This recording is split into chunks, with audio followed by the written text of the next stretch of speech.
Good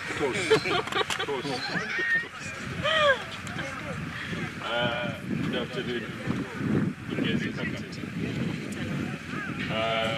It's winning the toss. It's losing the toss and the bowling. The bowling is what thought about coming into the game that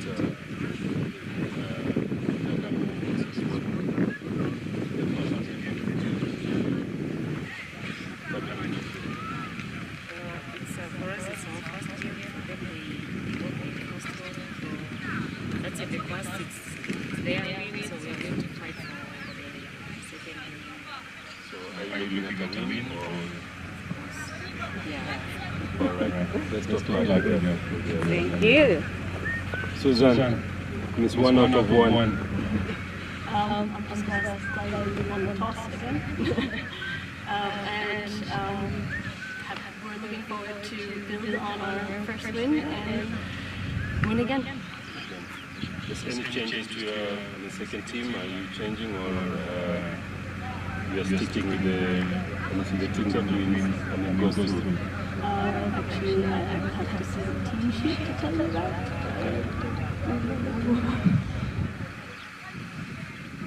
Are you looking at playing the same team or do you have options? I think we have options and we'll see how it goes. Okay, so good luck and best in the second game.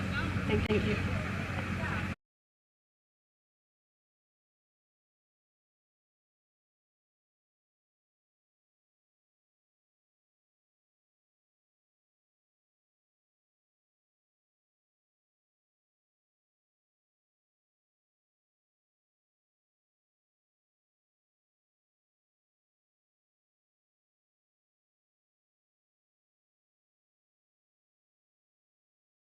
Which makes it, yes, as we go on, you'll see a lot of balls turning, and the wicket is dry. The wicket is getting dry, and the heavy roller is on operation. Seeing that, the wicket will keep on dying. So, bowling second on this wicket is ideal.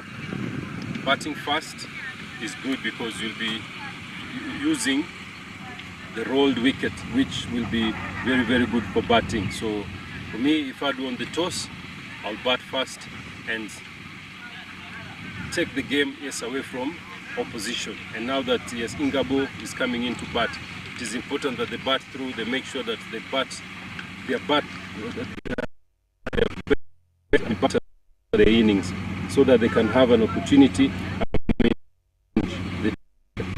A weak in depth bowling, so if they can, target to, for their, first bat to bat at the end, they'll give themselves a chance of scoring 50, 130 runs, which is very possible. So yes, let's see what Ingabo can get from this wicket, and Ingenzi also to come back and see Ingabo from winning their second match. Thank you very much and good afternoon.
Right, good afternoon once again. Thank you for joining us for the second match of the Light League for the women's tournament in Rwanda. Is happening at Gahanga Cricket Stadium, where we have got two teams betting out today in the afternoon. We have Ingabo playing against Ingenzi. In the morning, we witnessed Ingabo getting the better of Amasimbi, defending a total of 64 runs. Today, this afternoon, Ingabo has won the toss and they've elected to bet again. Looking forward to put in to pile up some runs. We spoke to the captain earlier on after the morning game. Then she said they need to put runs on the board. So she said when they come in the afternoon, they are going to come with more positive approach in terms of getting runs on the board, so that when they come to board, they've got something to defend it. They've made one change in their squad. Cynthia Tuizere coming in for Igiozo, Divine. Then the two openers who are there currently is Sarah Uwera and Giselle Ishimwe, and the score is currently on 6 runs after it is the first over. Just 2 balls left to finish the over, and opening the bowling for Ingenzi is Mohawe Immaculate, one of Rwanda's strike bowlers, the senior one.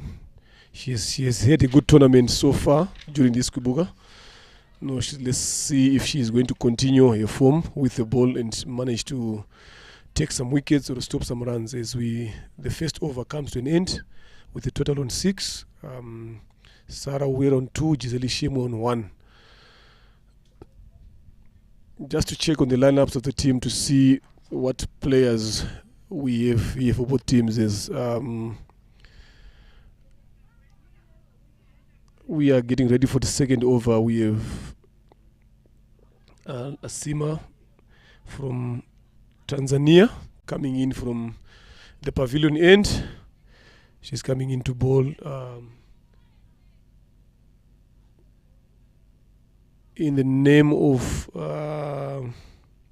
let me just get through the betting list, the bowling list, to see in the name of Nasara Nasoro from Tanzania. She's the Tanzania opening bowler. She also had a good tournament again during the Kubuga tournament that she has just ended. So she's opening the bowling. Let's see how she can feature up for herself and for her team.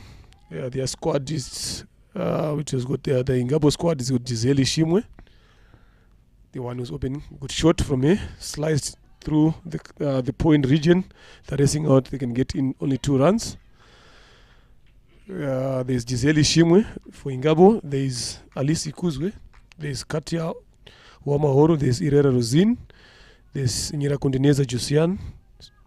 Uwera Sarah, Sharon Juma from Kenya, Suzanne Pereton from Germany, Umuhoza Diane, Wimbabaz Josian, Tuizere Cynthia, Sylvia, and Nyomuhoza Aline.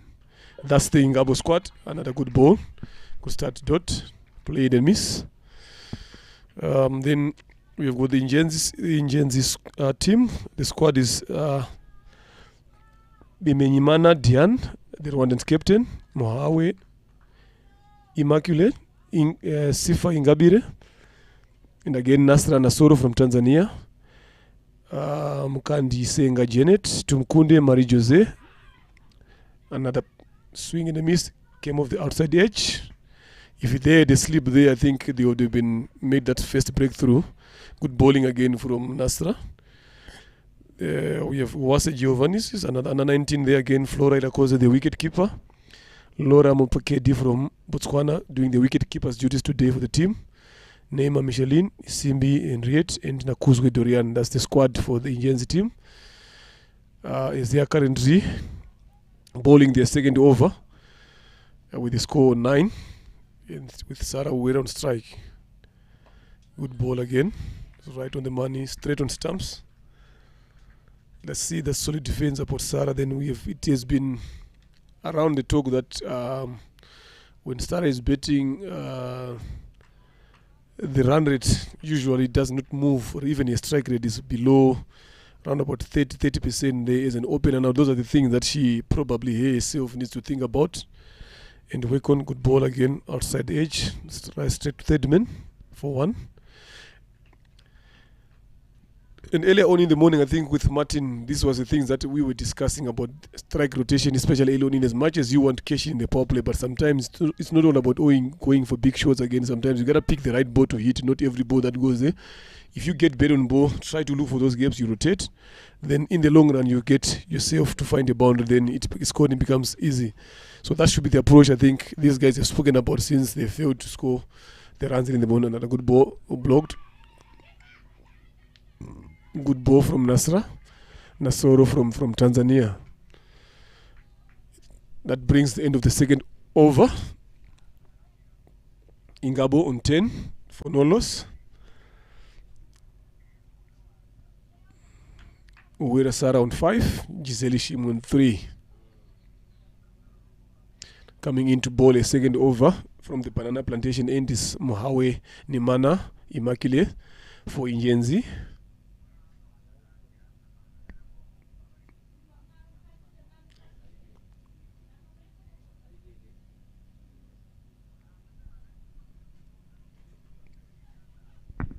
We need to see what kind of approach these guys are going to use to try to contain this Ingabo from piling up runs. On this wicket, we had a look at it. Actually, if you score something around 115, 120, around about there, as a team betting first, you've got a better chance of defending. Good shot from Sarah again to third man. They can scamper up for 2 runs. If they push, easy 2. There's a misfield there. If they push, they can get 3. Oh, they pushed for 3. Let's see Sarah can make it to the end. Oh, a direct hit might have done it there, but good push from Dizeo there. Good push from Dizeo. Good run again. If you see those weak fielders throwing in, then you gotta take them on and you take on the sweepers and you take pile up runs, then you keep the run rate going up there. That is good. That is good awareness from Giselle. That is what you expect from batters, especially early on.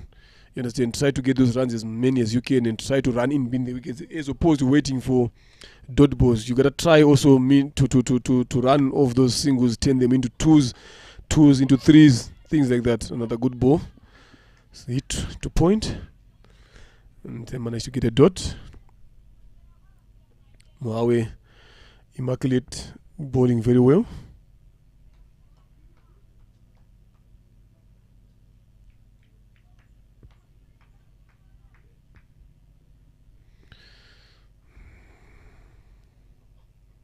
Good ball, good shot. Again for no loss, for no runs.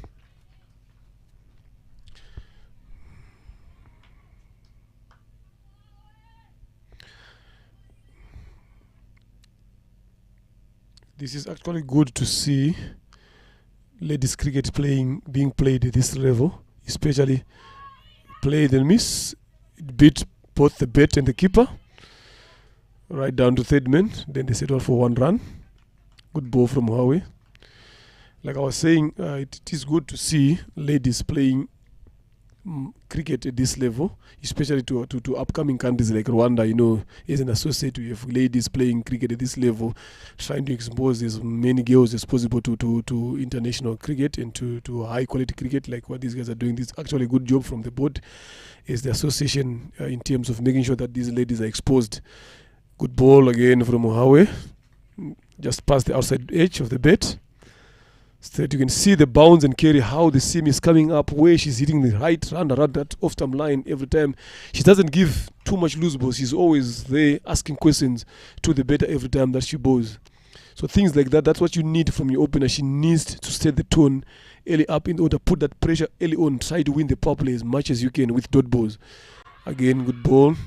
Straight on stumps, try to play across the line. Good shout, the umpire not interested. End of the third over, 14-0.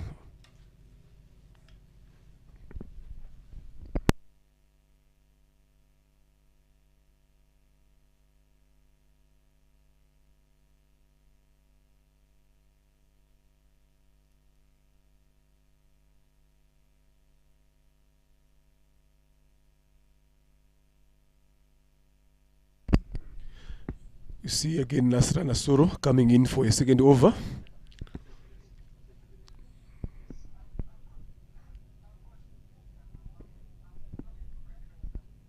Good ball again, right on the money. Straight on stumps on that 3/4 mark. not giving anything away, this Tanzanian bowler.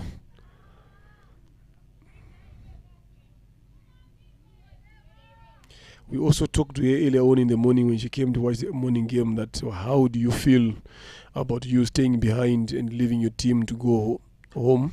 Good shot from Giselle over extra cover point. It might race to the boundary. Diana keep chasing it. Can it go there? It cannot go. They only managed to get 3 runs. Also good running in between the wickets from the 2 there. As I was saying, we spoke to Nasrana Soro from Tanzania to say, how do you feel as a player to stay behind and leaving your team to go and play these kind of games where you're not used to this? He said, no, this is something good. She's actually happy. This is the first time of her life to play games outside Tanzania alone like this. So she's looking forward to having more games like this. And she said she's also looking forward to learn and improve a game, especially when you are playing with people that you're not used to. Whatever the discussion that you guys will be having, it will be honest discussion. It will be discussion that will be helping you to up your game. It's no longer whereby when you're at home, people will be trying to tell you what you want to hear. That's what she said exactly. Said she's looking forward to performing well, and she's also looking forward to be one of the highest wicket takers in this tournament. So as we see from here now, she's been bowling very well. Here 2 overs.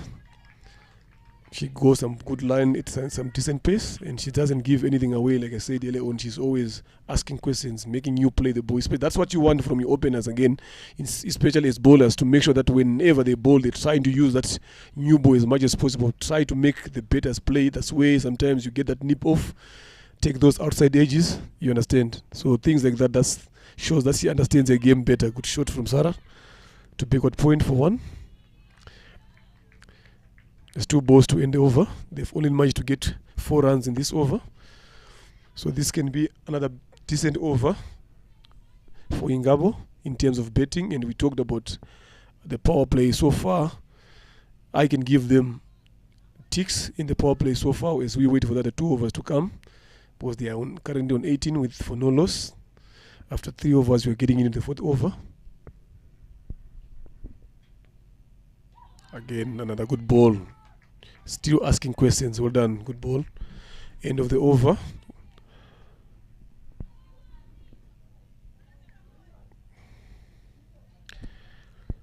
$18 for no loss after 4.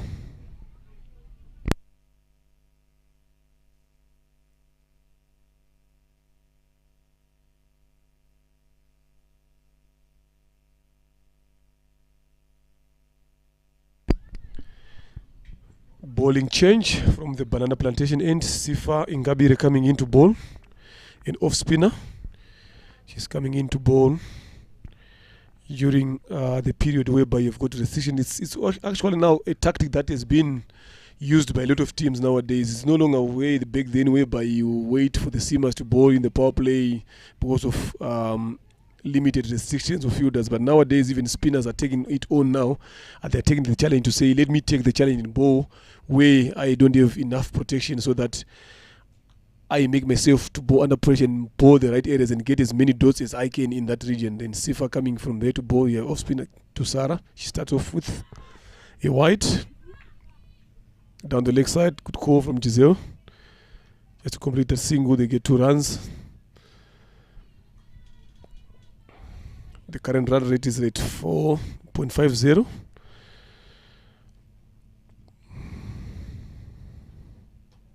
Another good ball, flighted, straight on stumps. More of the yoker length to Giselle. She's currently faced 10 balls, she's on 7. Sarah faced 14 balls, she's on 9. Another good shot, misfield from mid-off. It's run all the way to the boundary.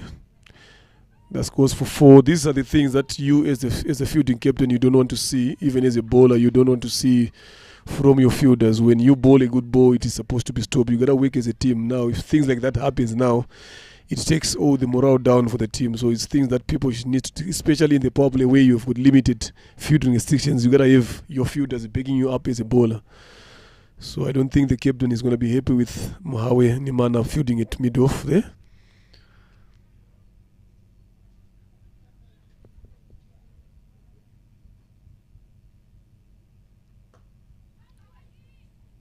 Short again, scramble for one, quick run.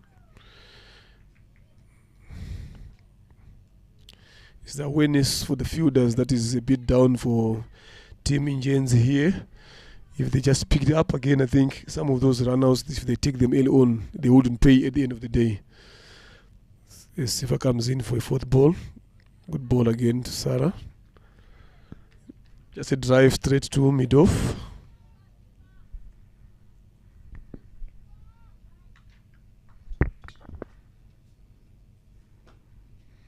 Again, good shot over the mid, try to go over mid-off again. Was straight over the bowler's head and gets 4. Sarah Wera. We are trying to see the aggression again. We've been speaking about a strike rate all along now. I think she has been hearing what we have been saying here. She's trying to go for the ball and see and make sure that she gets a team into a good starting position and pile runs on the board, like the captain said early on, that in the second game they are looking forward to put more runs on the board so that when they come to defend, they are not going to be under pressure whatsoever when it comes, because she said they've got a good bowling unit that can defend any total, so they want their batters to come to party. So we are seeing Sarah now trying to open up her shoulders as we see a field change, deep square leg coming in and a long off and a long on. Run down, try to push again, dot, and that ends the over number 5. It's 29 for no loss, with Sarah and G0 still betting.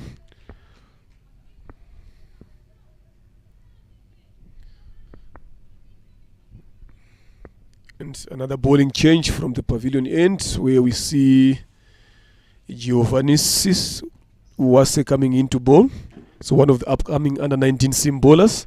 So it's actually good to see her getting this exposure at this level. She was with the squad, the national squad, the Rwanda national squad that was playing the Kwibuka tournament. She was part of the squad. There's a learning process, so we need to see whatever that she learned from the squad, is she going to use them during this game. So it's also interesting to see the trust she has been given by a captain, and let's see how she's going to start. Started off with a yorker, but Dizeo pushed it for a single, slow fielding, sloppy. This is what I have been saying. You don't need things like this now as a bowler, where you need your fielders to back you up. So if you bowl a good ball, then it goes for the single that's supposed to have been stopped. Now it becomes hard for you as a bowler to bowl, but good start from here. Right on the money. Start off with the yorker. Let's see the second one to Sarah.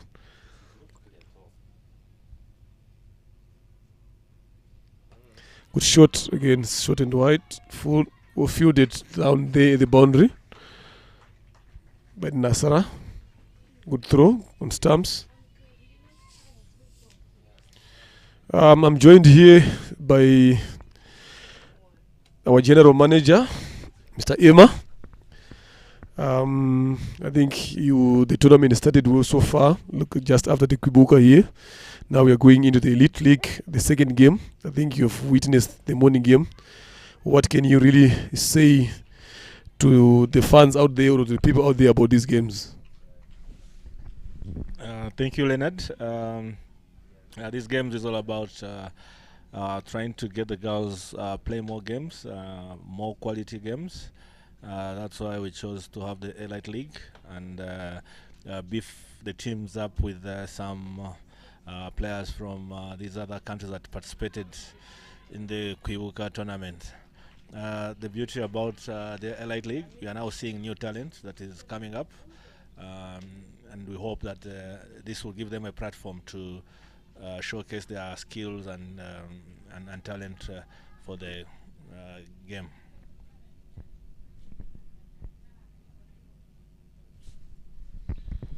Yes, you've heard it straight from the big men. He said this is all about exposing young talent, because we're looking forward to build the future generation. So he's quite happy with whatever that is happening, the hard work that these guys have put in through to make sure that games like this take place, especially in the times that we are in. To have games like this being played, it shows that there's a lot of hard work that has been put. Good shot there from Sarah again through the mid-wicket region. This run in and then they get 2 runs. So it's all about exposing young talent and also trying to learn from other players from other countries as well, so that we will strengthen our own game and also learn from them as they are playing with us. so that when you play them in the future, at least we've got an idea of how their games are and how how do they play their games and how do they also prepare themselves to be better players like that. So this is something that is good. I think it's another wide again. Still having left with one ball to ball.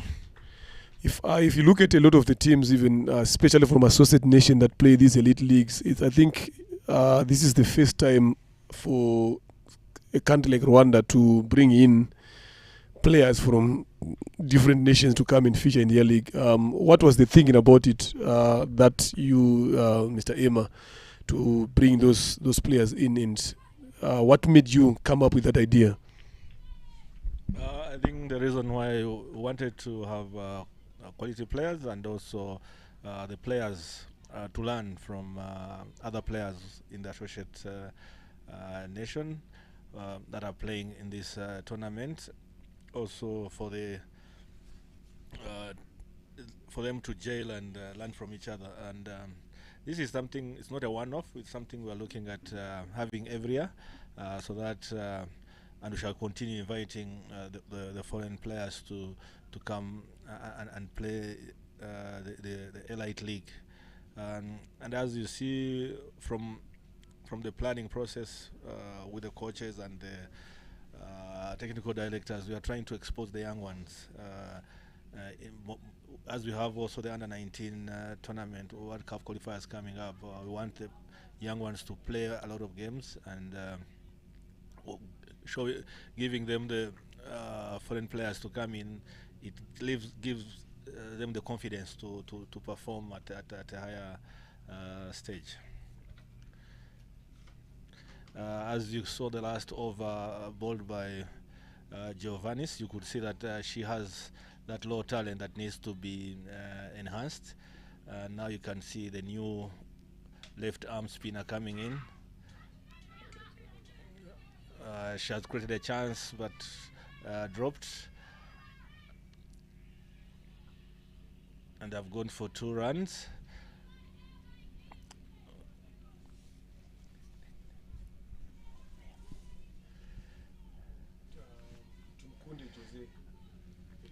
Yeah, you can see Tumkunde Jose, left armers are rare talents that we have. There are very few left armers we have, and gives the variation to the teams.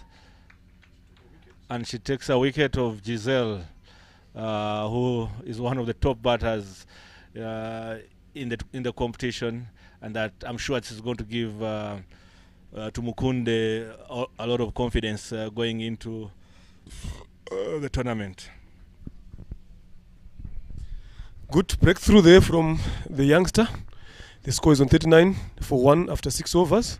As we see Giselle walking back to the pavilion, having scored. We'll check on the score there. But it was a good start for Ingabo to manage to get some runs in the power play, going at around about 7 runs and over, 6.17. Then Giselle Ishimwe, she managed to score 15 runs with 15 balls. Of 16 balls. So those are some of the things that we're looking forward to do. Like you've heard here, that Tumukunde Jose is also another upcoming left arm spinner for the under-19s coming through. Also, she's using this opportunity to make sure that she gets herself gives herself good confidence for the tournament that is coming in 2 months' time from now. That is going to be held in Botswana, the Africa under-19 tournaments, the regional qualifiers for the World Cup. So she's also trying to make a name seen, but the squad is still quite big at the present moment. So if you get opportunities like this, you need to make sure that you perform, so that when it comes to the cutting down of good shot there from Sharon Juma from Kenya, the Kenyan veteran, she comes in. And this is one of her most favorite areas there when she's betting, always deep down square leg and that cow corner region.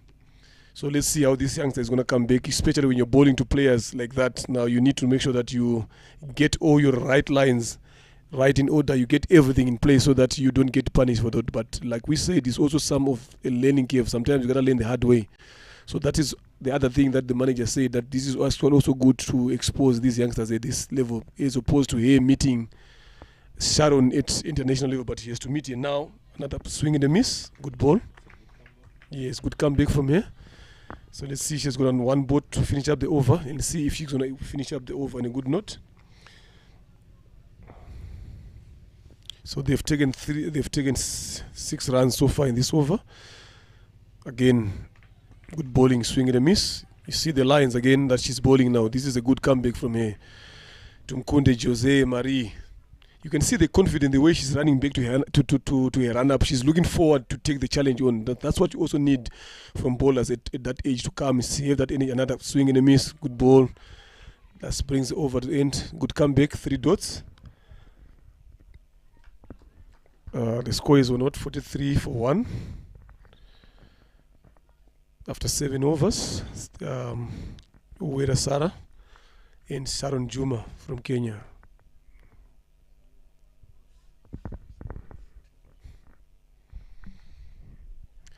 As we see Sifa Ingabiri again coming back to that.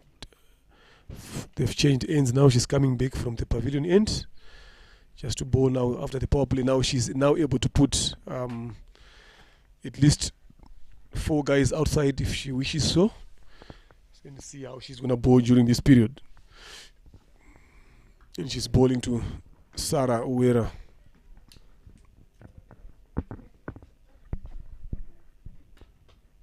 Full toss. That's a missed opportunity from Sarah. Straight back to the bowler.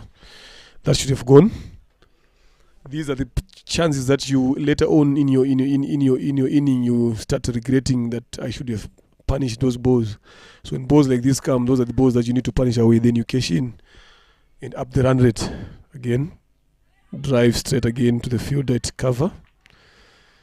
No run scored. 2 dots from Sifa. Try to sweep with a shout. Umpire not interested. This is what I was saying in the early morning when Ingabo was also betting. If they face 3 dot balls, the next thing that you're gonna see is a big shot. So those are the things that we said as captains or as coaches. Those are some of the things that you need to discuss with your players. That is a good shot again in the covers. That might race to the boundary. We'll play it. We'll waited for it, but still it's a slow outfield today. Good push, good effort from the youngster, but she couldn't manage to stop it. Then it went away for 4. Sarah scored 4 runs. That's a good cover drive from her. Like I was saying, like if they get dotted 3 or 4 dots, then the next thing you see trying for them to go big. Instead of them just waiting for the ball, look for that gap, rotate strike, rotate. Then later on during the innings, get that occasional boundary. Then you start getting in the runs on board. It seems like their plan is Ingabo nice today in the evening game. In this afternoon game is working for them to come and try to pile up runs. Sarah again step out, missed inside the edge behind the keeper. She pushed again for 2 because of a misfield. Mahawe Nimana is the culprit. And you can see Sifa's face. She's not actually happy with the fielding of a teammate. That ball should have been just gone for 1.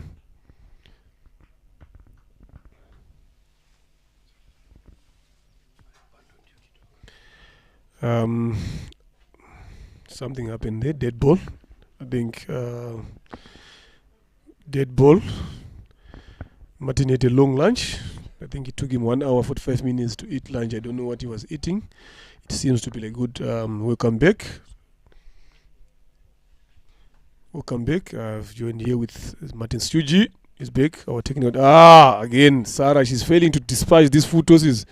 It was almost a chance.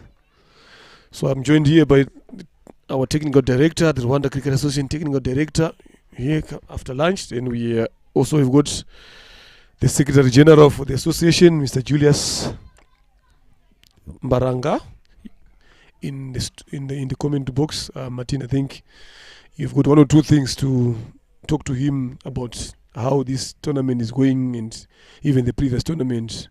I think you can take it up from here.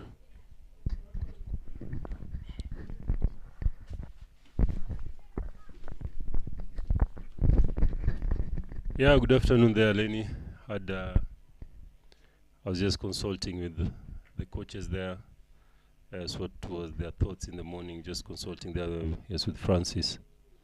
What went wrong or what went right, just to get his feelings. And here we can see the youngsters bowling and trying to execute.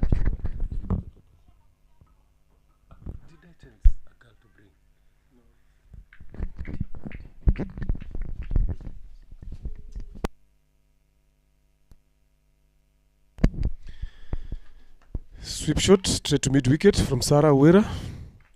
50 for 1 after 8. As Tumkunde Jose continues her bowling from the banana plantation end. She's bowled a 1 over. She took a wicket of Giselle Ishimwe and conceded only 6 runs. Another good ball off the back foot, straight through the cover. Good shot from Sarah. Right straight on the ground.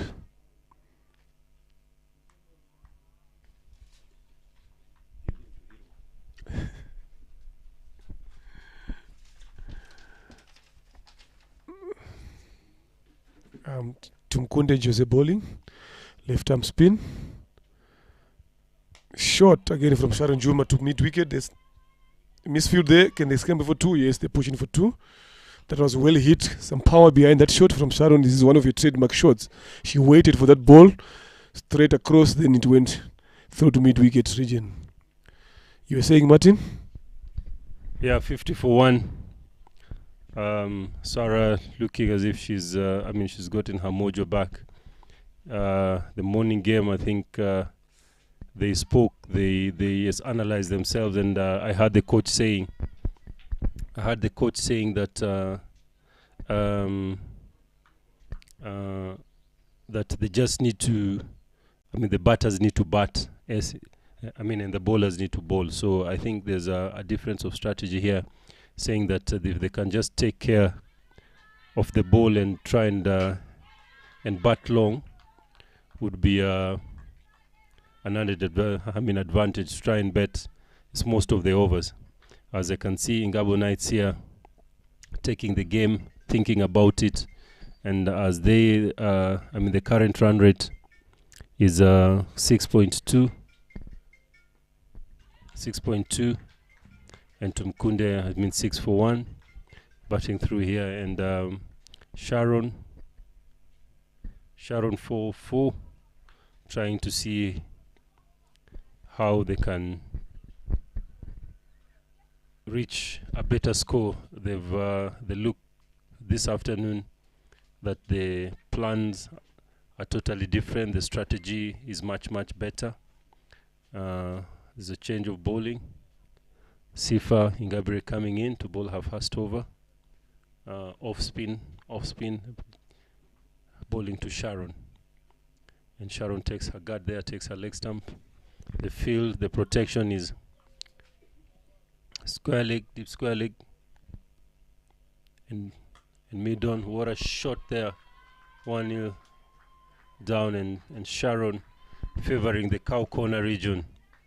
The cow corner region, that was a good sweep shot.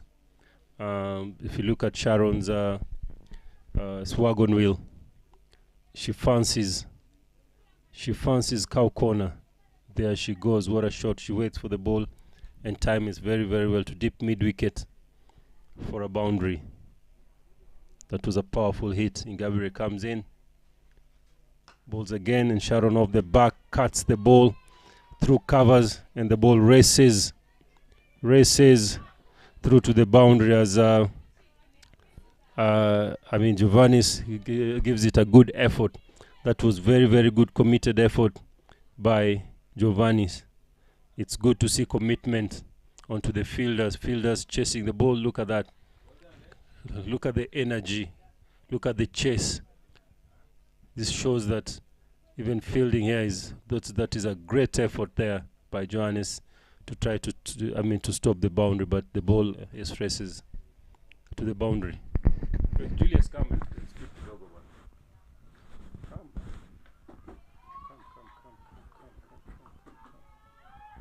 Come. Again here, a misfield. Ingabo taking through the singles there. It's running very hard. Yes, in between, it looks as the Ingabo Knights have changed their strategy. Batters running hard, yes, this afternoon. And it's interesting to see the names here. We have Ingabo, we have Ingenzi, and we have Amasimbi. Sitting next to me is the Secretary General of Rwanda Cricket, who has been very, very yes instrumental. As we spoke this morning, that we really, really also thank the board. I mean, for putting up this together and working and agreeing with the strategies that I mean can help Rwanda cricket. Yes, Julius, looking at the elite now being played and yes, our league structure. Of course, what's your take yes, with the two competition being, I mean, the Secretary General of Rwanda cricket? Thank you very much, Martin. I think this is very, very, very instrumental development for Rwanda Cricket Association because, as you can see, the talent on display, it can only help our players grow better, help improve on the quality in both departments. And I think the fact that we have a number of international players on show can only help our youngsters develop.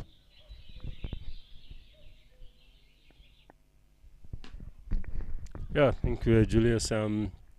Yes, yesterday there was a World Cup game between the over 50 between the Nigeria and the Rwanda cricket association. Looking at the growth, it's not just the young, or it's not just the future, but we also have people who have been there before us playing and doing the right things. And yes, Julius was part of that. Yes, Julius, what does that mean to the growth of Rwanda cricket, seeing even the former players internationally coming to connect with us here in Rwanda? Julius?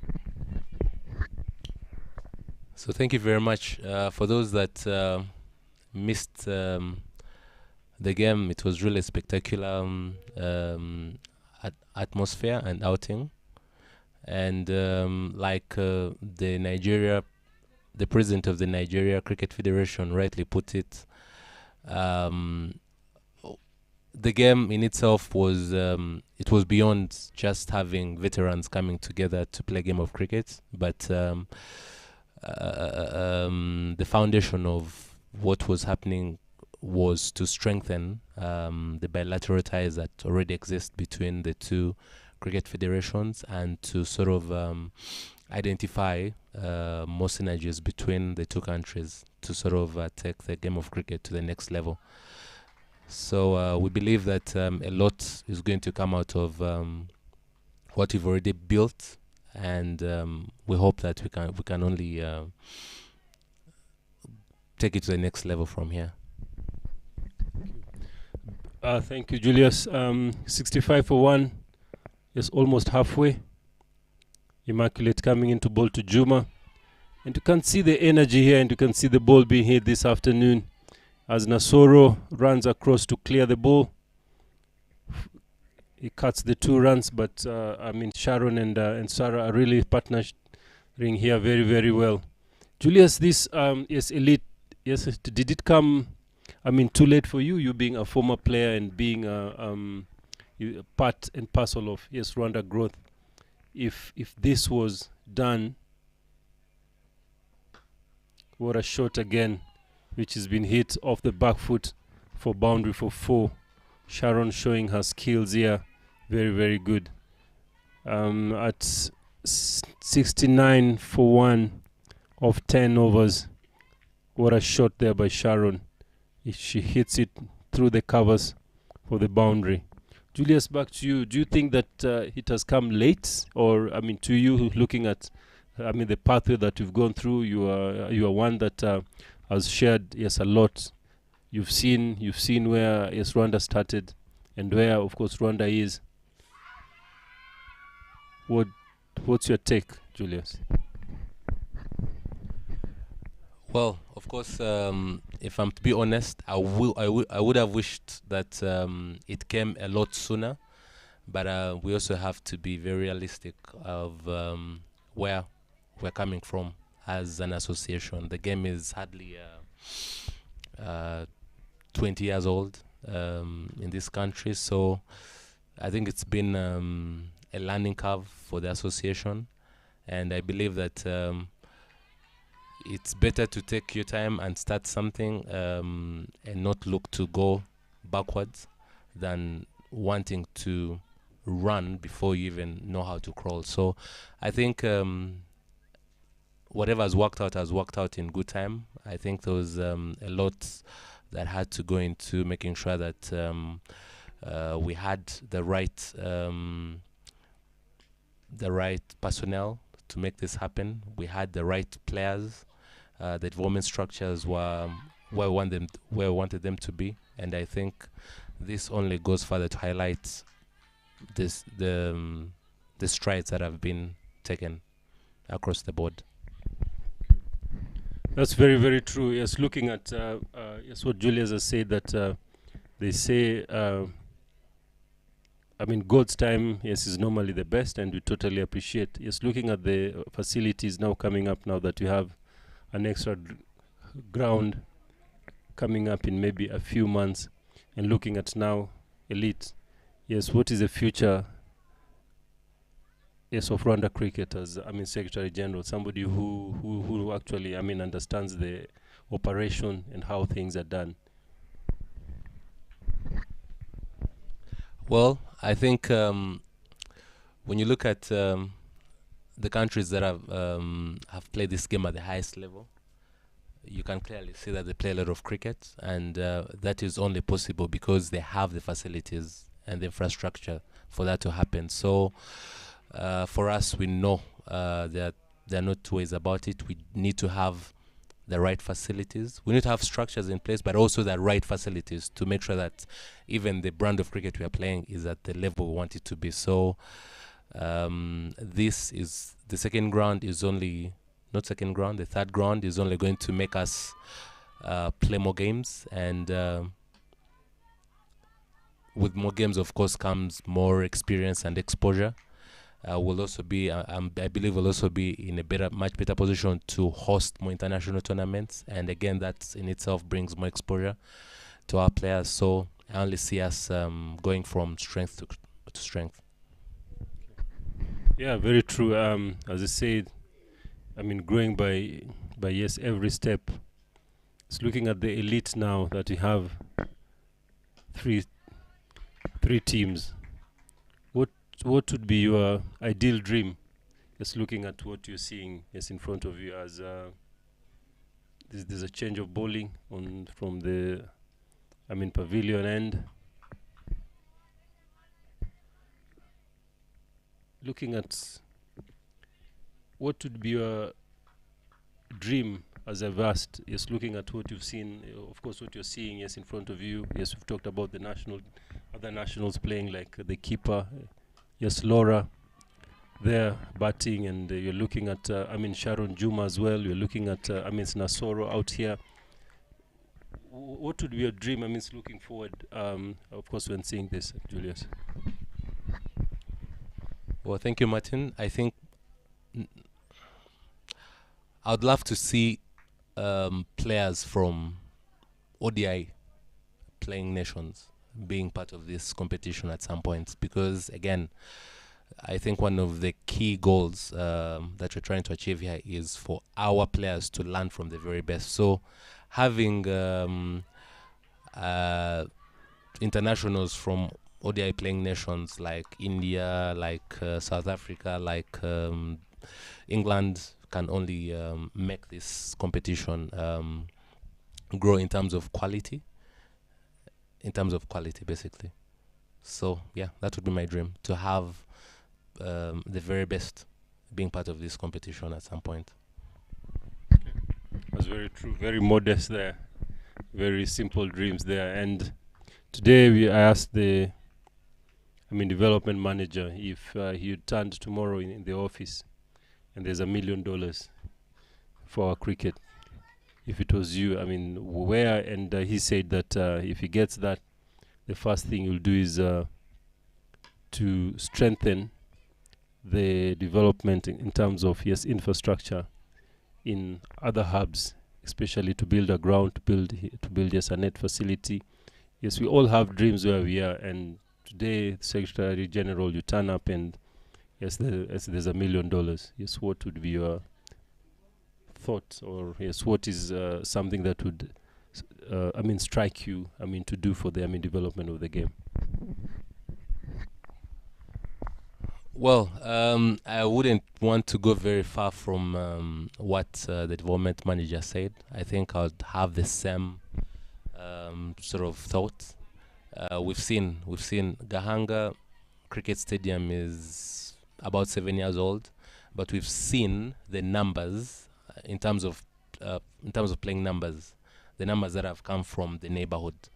That only goes to show you that with the right infrastructure in place and facilities, you'll always have bigger numbers around those structures, and I think that's what literally or ultimately creates the hubs that we are desperate to have across the country. So setting up more hubs will only increase our playing numbers, but also will increase the quality, and that's what we need if you're going to put up much better performances on the international stage. Very true there, and that just shows that the vision is one, the dreams are one, and that helps if the like minds are thinking in the same direction, which makes I'm sure ideas is move from one end to the other. Normally you find it very, very difficult if we have other opinions, as Amis Nasoro comes into ball there.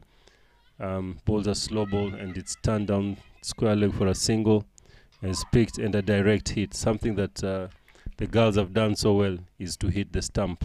This is the 8th time the stump is being hit. Projected score 146, 85 for 1 in 11 overs.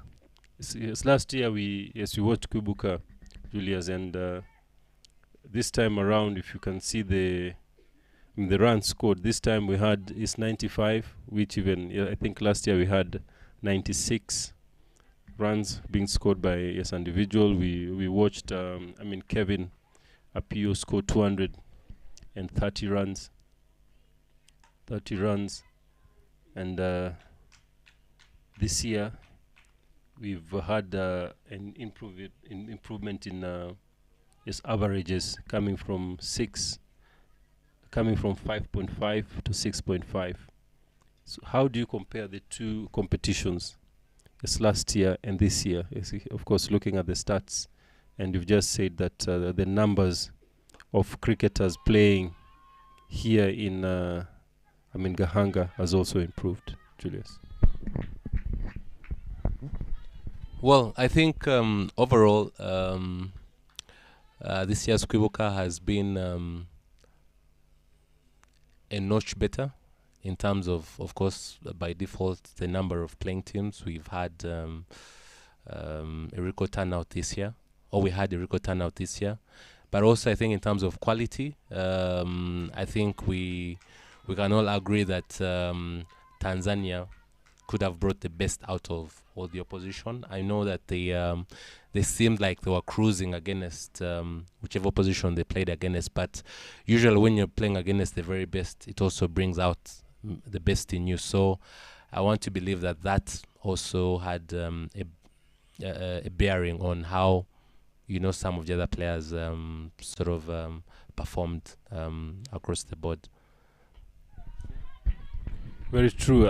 This morning we saw Susan, batting, and then it's Josiane Mosquito coming in to bat. And as we were watching, I was just wondering, what they spoke to each other. If you're watching at that point and moment, what do you think that maybe Susan shared with Josiane? Susan being a German,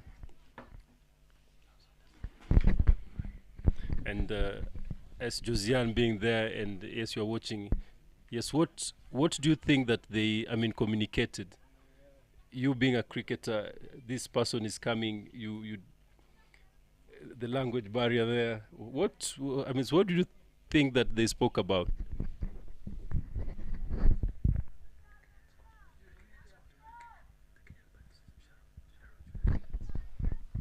Well, maybe one way of answering your question is right now I'm looking at the way Sarah is batting against Sharon.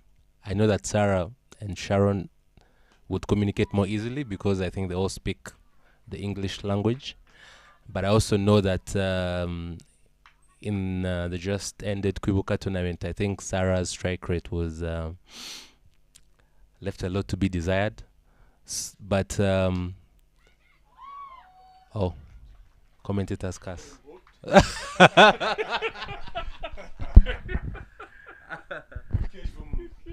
Okay, it's fine. I'll still drive my point home. I've been impressed with Sarah's strike rate in this in this particular game, and I believe that it's. I think it was rubbing off Sharon's the way in which Sharon was striking the ball. So I want to believe that even earlier, Josiane's batting performance had a lot to do with how the German was batting.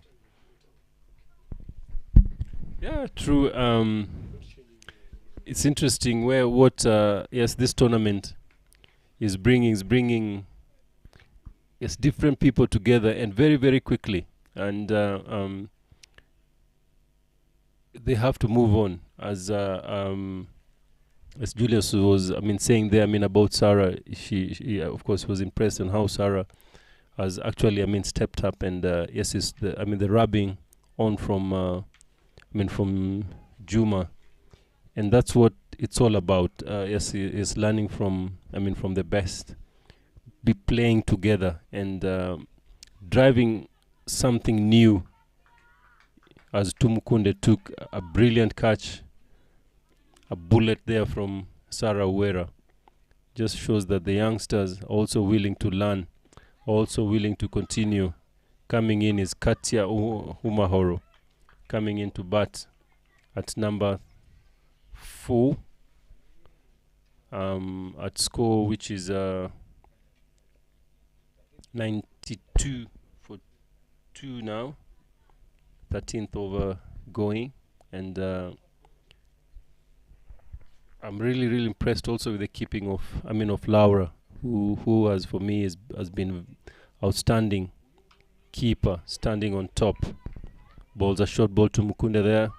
Is he down square leg and first run? My mother always told me that first run fast. That's the only time that you'll get a second run.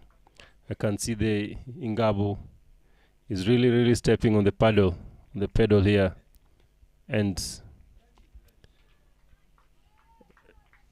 Mukunde bowling wide off, and Sarah goes for a good wipe, and she misses it.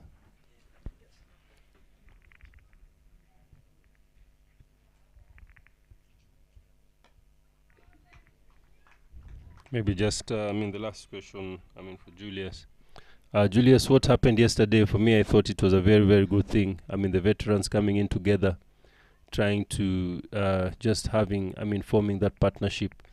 For me, it's something that we can even have, yes, East Africa countries coming to to grace either the the Kubuka or just having a curtain riser to the of course elite, and bringing the veterans together, because even today it could have been of course one of them would have been here to just give yes, a motivational speech to the girls, because that is where we are.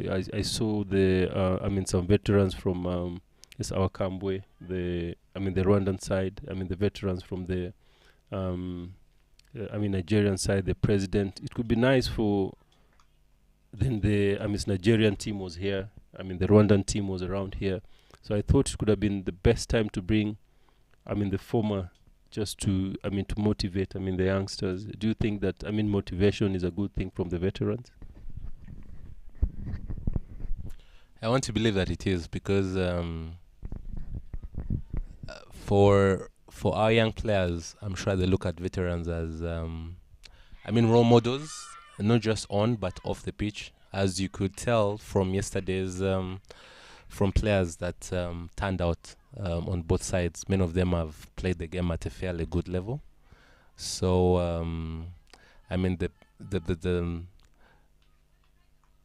I want to believe that some of our youngsters, by default, will pick one or two things, nice things on the pitch, but more importantly, even off the pitch.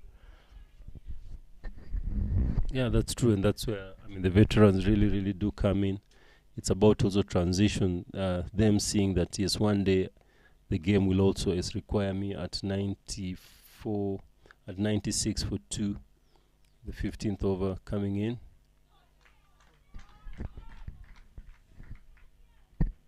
Wow, it's great energy from the young spinners. As we said, that the under-19s have also been included, and they don't look lost. They look that they're with it. Look at that. Jeanette bowling very well. They are bowling her second over, and if you can see the youngsters doing this at this level, it just shows that there's been some work being done. There's been some work being done at the hub. Julius, CHOGM is here, and how has CHOGM influenced our cricket so far? We've seen there's a social event on the 23rd. How do you think that social event on CHOGM will influence our cricket here in Rwanda? Maybe I want to start by saying that the influence can be traced way back. Rwanda is one of the newest members of CHOGM, of the Commonwealth, and if I'm not wrong, I want to believe that cricket also played a part in Rwanda being incorporated into the Commonwealth. So, and this happened a couple of years back. So, I think what is happening on the 23rd is just a continuation of a journey that started a couple of years back. And what that only does is to cement the good things that can be associated with the Commonwealth, and for Rwanda to identify more opportunities of how it can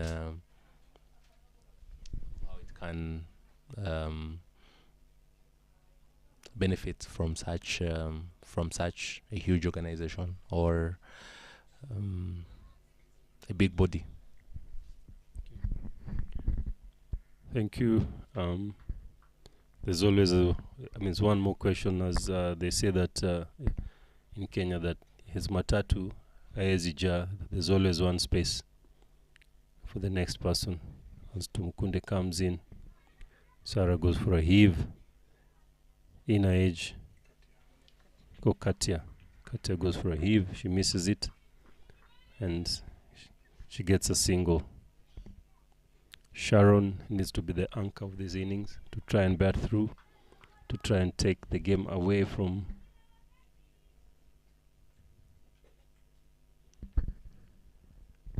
Ingezi. She hits.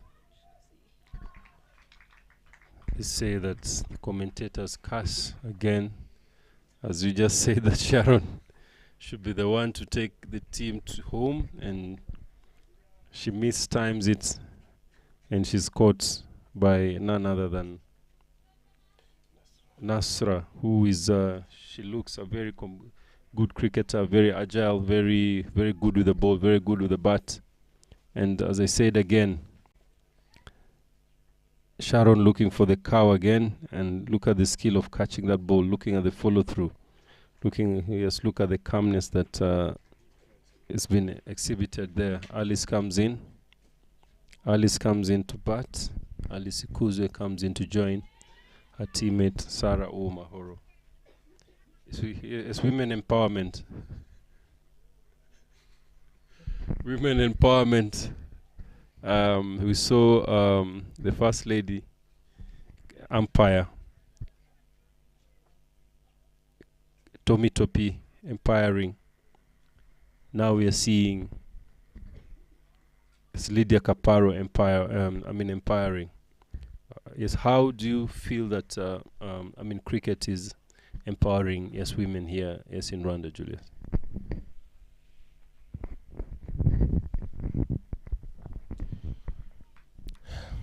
Well, I think it's very clear. We can all see. Kwibuka is predominantly a women tournament. I know someone was asking me a few days back why one of the best tournaments in Rwanda is restricted to women. So that already in itself shows you that while cricket in the early days of Rwanda cricket, it was more or less limited to men. I think over the years we can see that it's cut across.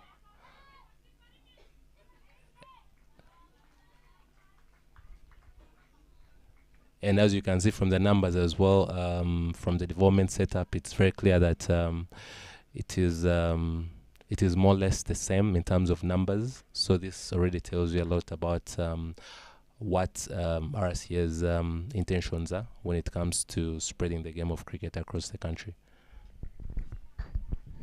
That's true. They say that Rwanda is 1,000 hills, and at 103 for 3 in 16 overs, Ingabo is going very, very well. And we were here the other day, and we were talking about Rwanda, how beautiful Rwanda is. We talked about 1,000 hills. Julius, they always say that it's a land for milk and honey. And when you come here, but when you're outside there, we see the beautiful Rwanda. What does this thing, milk and honey, mean? For us, we think about differently.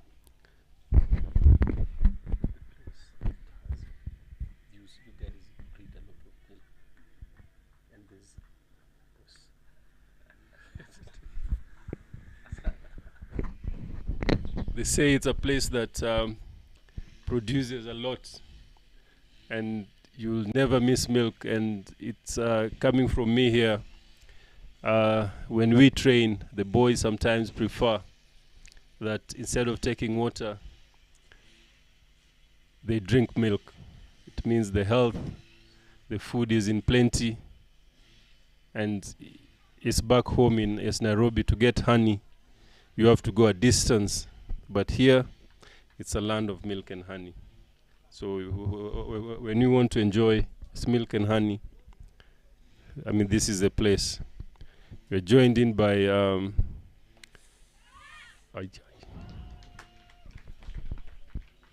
Janet Mbambazi. And the other day, Julius, you were talking about this young girl. Janet Mbambazi is here. And the coaches were saying that we've missed, that we sold one of us across the border. And here she is today. And as Janet, Julius was very, very saying that no way, that it's can tell us your origin, because we argued about it. Of course, we don't want to tell you, but we argued about it. We talked about the features. We talked about the place. We talked about the language you speak. Yes, but now you're here. You can maybe, put it to peace. We argue differently here with Julius. Julius had his thought. I had my thoughts. And we left thinking that we need to get a judge. But thank God you're here today. You played in the morning, your first game. And you guys also failed to chase. 69. Now that you're here, you can tell us about it. But again, yes, welcome here. And yes, thank you, Janet, for your time that you shared with us, staying behind to join, yes, this elite So I've asked you many questions, but you can feel free to answer. Yes, which one first? Janet Babazif.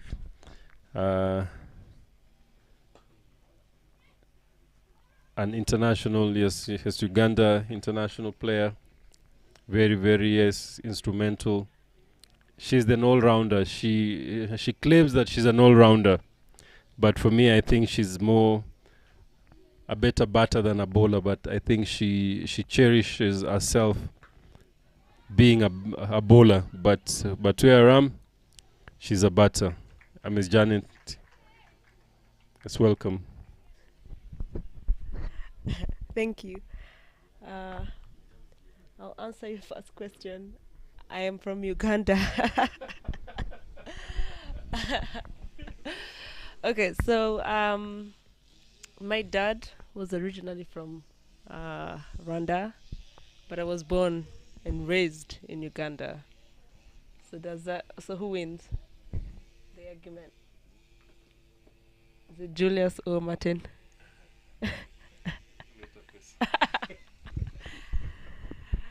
Okay, so first of all, it's such an honor for me to be here playing with these girls.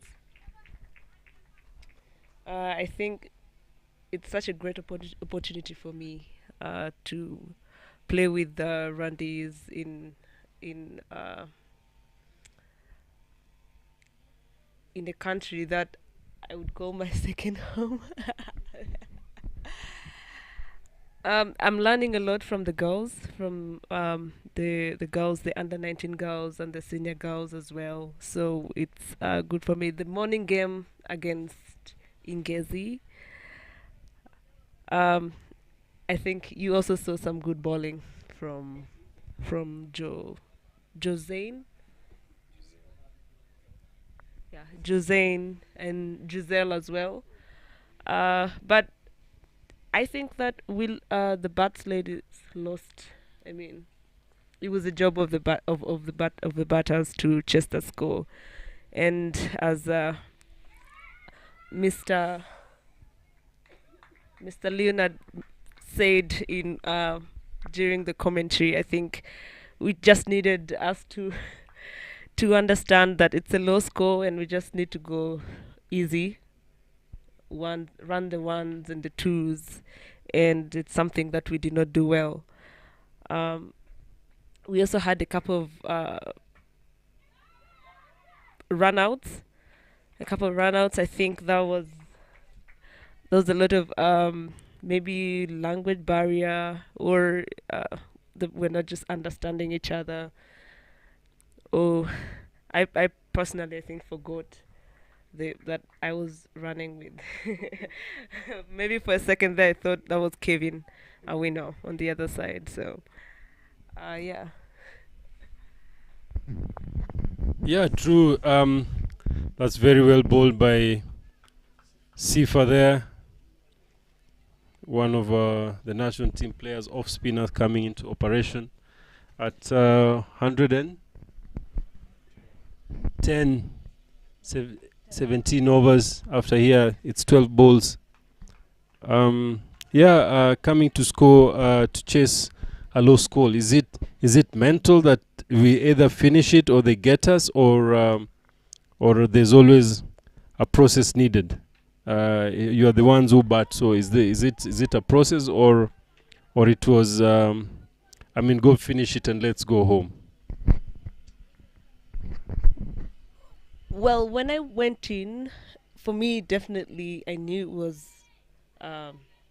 was okay. First of all, chasing a low score like that, you need to be mentally strong, because a lot of us will think, oh, it's a low score, So first thing that comes in our minds is trying to get the big shots, trying to play across the line, and then most of the times you're not counting the balls and how many runs you need, because we needed about 3.0 something, maybe an over, and he was just get a single, they'll ball a wide, get another single, just go easy. Yeah, so I think So for I think some of the girls, it was they were trying to go hard on the ball, trying to go big on the ball, and that led to our crumble. Maybe just back again to Julius. Julius, yes, during your time there was yes, low scoring games, and now that you've heard what Mbabazie has told us here, was it any different yes, during your time that how the low scores were being chased? Did it have a different approach? Than now that you saw the morning game, and followed it, and yes, what's your take with now and then? Well, I don't think I'm the right person to answer that question because of the way I bat, or I want to approach batting. I believe that you play the ball on its merit. I don't want to believe that because you're chasing a 50-run score that and maybe the asking rate is 2 or 3 per over that you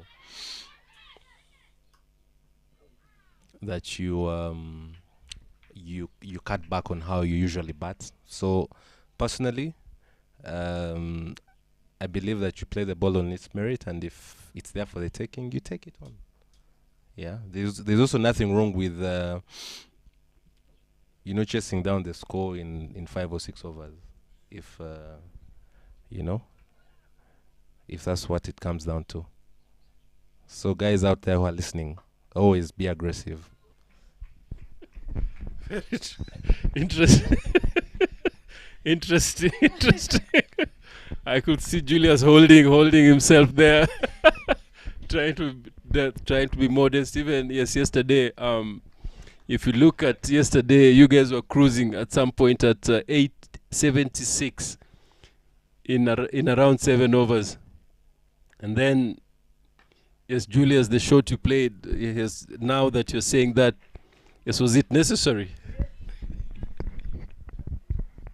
I had a million regrets because I never play such shots actually. Yeah, being nicked behind slips.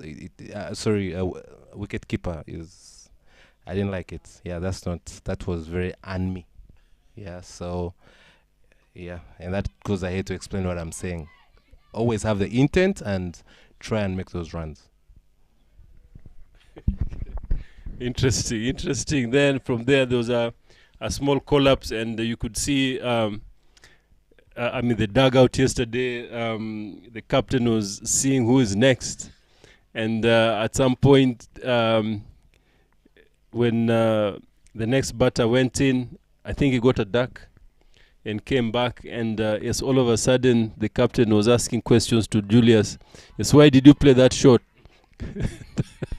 And it's very interesting sometimes with the low scores. Sometimes you don't know whether to go hard or whether to go soft. If you go soft, maybe the coaches would ask, yes, why are you blocking? Or yes, why did you change your game? So then sometimes when you go aggressively, you're being told, yes, but you had so many balls again. So it's about, I don't know what to say. Maybe it's interesting what to do sometimes, but I guess it is how I think at that point, yes, we leave the decision for the player, because they're the ones out there. They're the ones who can make a decision. And I totally agree with Julius. You play the ball to the merit. You play it whether you're chasing 100 or whether you're scoring 10. Chasing 10. So if it is a single, you need to take a single. If it is a bad ball, you still play it to the merit. So I totally agree with what Julius has said. And you back yourself again. Yes, back up yourself.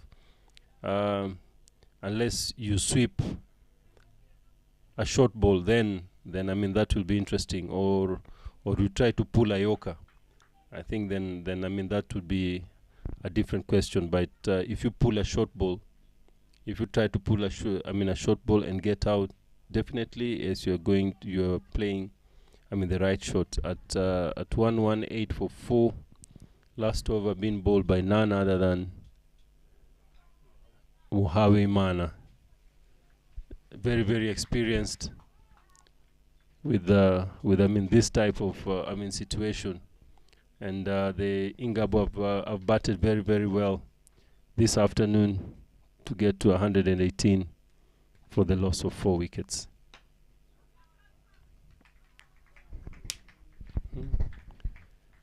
Alice plays their dot ball, stretches and plays a dot ball. This is what Julius was saying now, and I think if Julius was here, that ball would have gone to cow corner.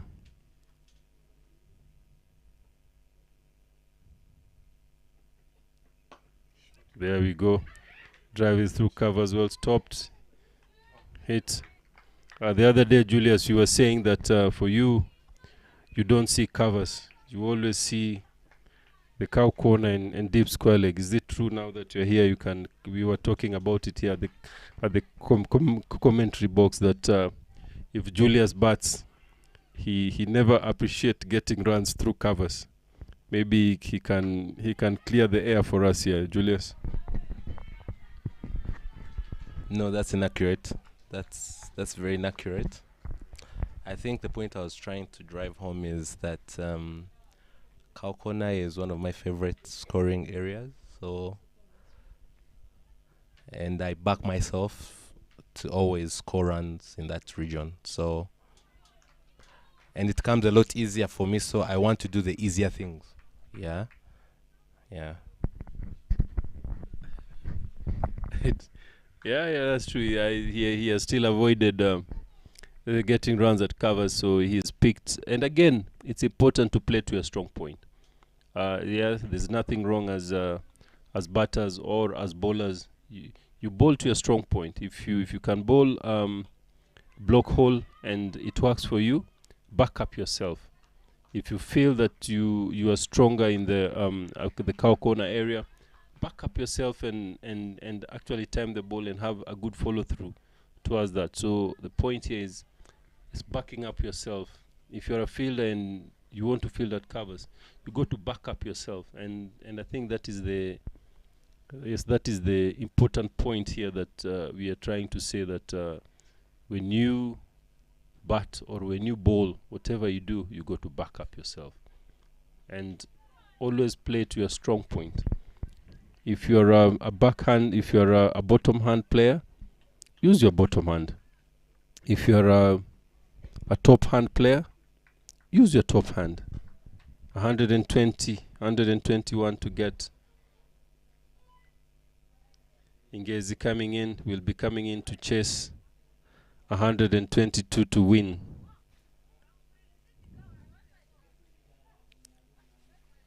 Against Ingabo Knights. Interesting to see how Ingabo have really come up this time to bat with power. And getting out is Alice, and the player of the match in the morning, Akamusquito. Really waiting to come up in the next inning to bowl her heart out. We'll have a break and we'll come in 20. Thank you.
and doing a very, very good job with Nasoro. The running in between is just impeccable. Herrera coming into ball. She bowls wide outside off. And Nasoro goes for a cut and she misses it as Karawera keeps the wicket.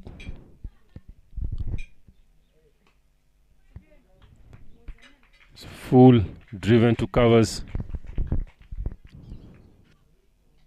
Stop.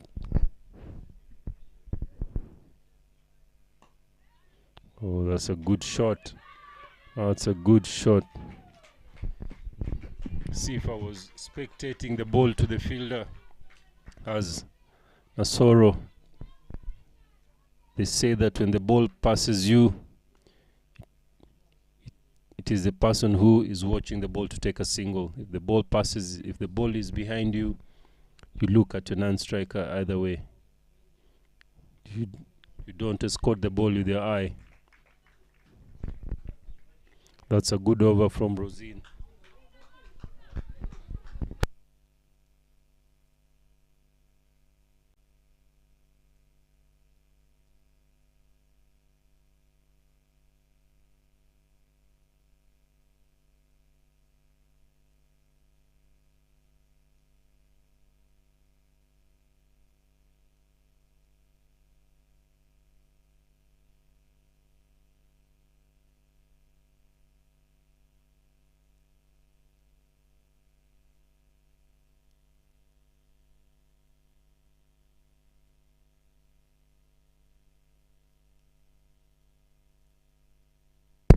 Josiana Kamusquito coming in to bowl her second over.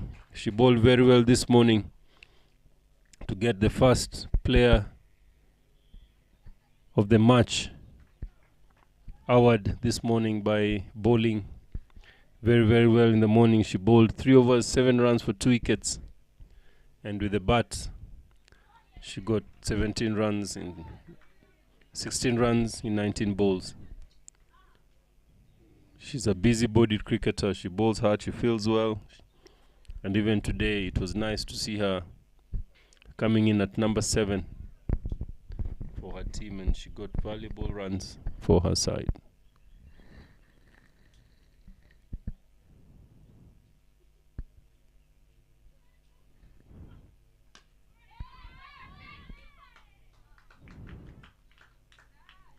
Very well played. This will be a very, very good contest here at Gahanga. The Elite Premier League has just started out today, and this is the second game. It will be a double round robin, and it is a missed chance run out as Giselle picks up the ball, tries to shy on at the stump. She misses by a mile, and they get a single. It is nice to see the anticipation in ladies cricket, which has really, really changed. You can see the throws are sharper, the fielders are better, the batters are hitting the ball hard and trying to attempt the run, which shows that the fitness level and the match awareness is spot on.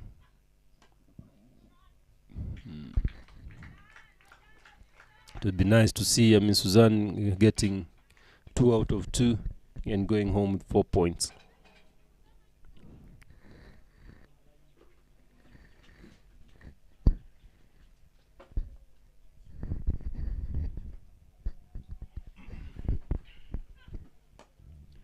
Well, very well, Dreamer, and this time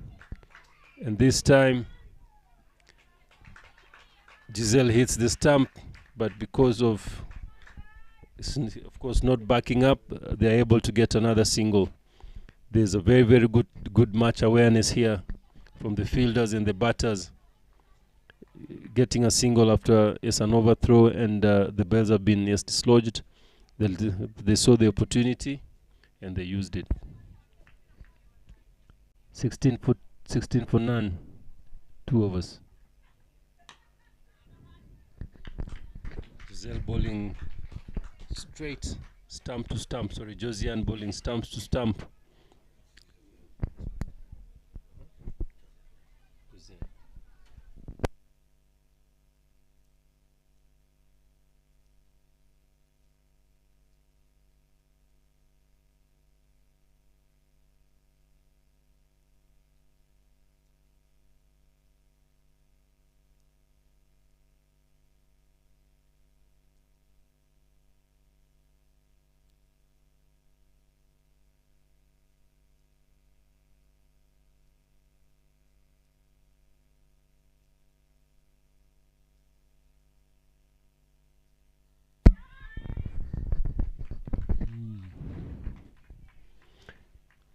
Rosine carry on to bowl. Herrera doing a marvelous job. Under 19,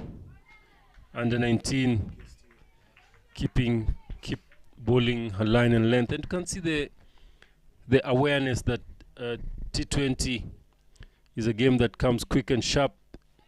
You can see her lines there, and her as rotating the strike becomes a little bit difficult because of the line and length that Rosine Herrera is bowling here. She goes downtown, and that is not a very, very clever run. And I thought there she didn't drag her bat, and she was found napping as she never dragged her bat. The running skills there, you got to use. They lose a very, very important wicket there as Laura Pikedi comes in to replace Nasoro. Herrera going on, and let's see the replay.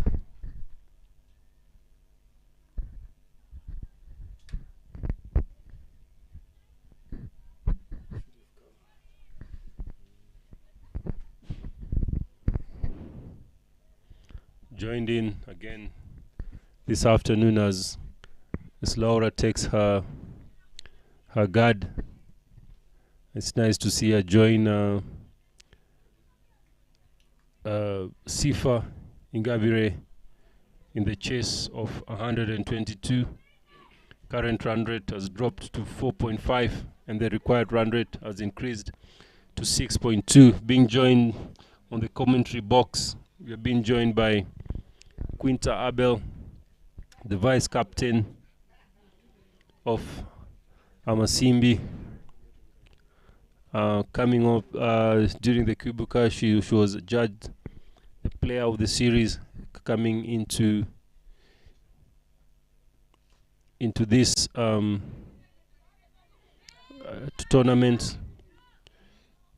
Well experienced contender, being the team captain for Kenyan side for the first time, and he's having her debut as a captain for her country. Yes, good afternoon, Quinta.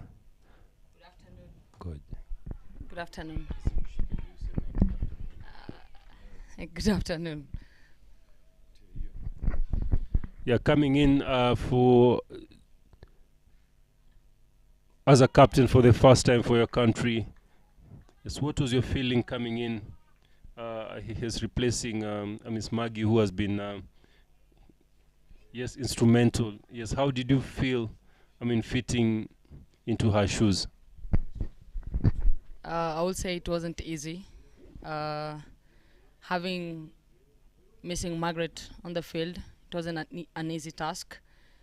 But I had help from the seniors, that's Sarah, Sharon, and Marceline.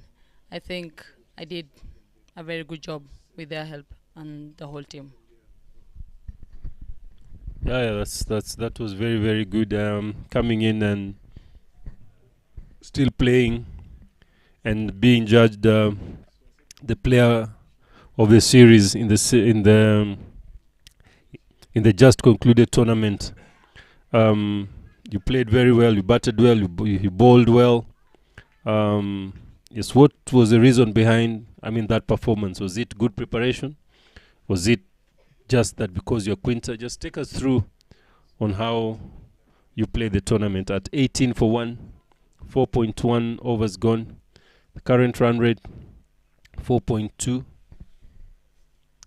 Josiane coming into bowl, her third over for Ingabo, bowling to Laura and Sifa. Yes, it's back to Quinta. Yes, how did you go through? Yes, the performance that you, performed during the just concluded Kukubuka tournament. I would say it's I had a personal preparation. I would say we as a team, we worked for so long because we had 2 weeks training. So what helped me is I kept on doing my fitness every day, and I was called in the Ugandan league. That's where I was playing before coming here. So I think being in Uganda for 1 month and training every day and having a match on Saturday really helped me to perform the way I performed. Yeah. Yeah, quite interesting there. Quinta, you said that you went to Uganda. You played the league there, and really, the results were quite good. And even Kevin Apio, who was in Rwanda, and she was judged, the best batter, having scored 230 runs. Does it mean that preparing from home doesn't make you a good player? And now that with that experience, is it a good thing, or training from home? So which one is which? Is it training from home, or is it also having exposure that makes you a complete cricketer? Yes, what's your take? I'll say I took advantage of the fact that Uganda had a league, and back at home we don't have a league. So basically, it's just a good exposure that made me to perform in the just concluded tournament. Well, that's a good thing. That's saying that it's important sometimes to to go outside your box. You said that you had a personal training. So did you have an indoor facility? You trained alone? Did you have a personal trainer? You've talked about being personal. Was it a one-on-one in a gym, in having indoor net sessions? I know in Uganda, the indoor session, I wouldn't know, but if you are there, just kindly tell us, was it an indoor facility, personal trainer, personal coach, batting coach? So just take us through that. I'll say my fitness was me pushing myself and waking up every morning and going to the gym. And for the cricket part is I basically used the Ugandan player like Brian Masaba was there to help me because I was training with the men's team in Uganda, and I really used their help in making sure my batting becomes better each and every time. So I'll say it's just I used the Ugandan men's team and some of the coaches in Uganda to make my batting better. Yeah. Well, so that's so that's very nice if you consulted your training as Rosine comes into ball to Laura there. Laura looking to run the ball down third man, but the ball was too slow, and she gets an inner edge that doesn't go anywhere. She comes in again, hits it, but the ball is well stopped. The current run rate is 4.3 and the required run rate is 6.7. It's important that Laura and Sifa still rotates the strike. Dot balls, she steps out and she hits a great shot down mid-wicket. That is a good shot from Laura using her feet. Something that is for us there to see. When I was speaking to her last night, she said that I'm really, really excited. I really, really look forward to play this league. And if you can see such a shot being played, is somebody that has a very, very strong mindset to play this after playing 8 consecutive games for her country. It's just nice for her to come and play this league. She was very, very excited and is animated that this league is a very, very good league, and she's really, really looking forward to play this league. Quinta, coming back to you, what do you think that if you had to play such a league, is it wise to have goals, or is it just wise to just come and play and just be free? Did you plan yourself? Did you have a visualization moment just after the Kubuka tournament? So yes, what is it that excites you about this tournament?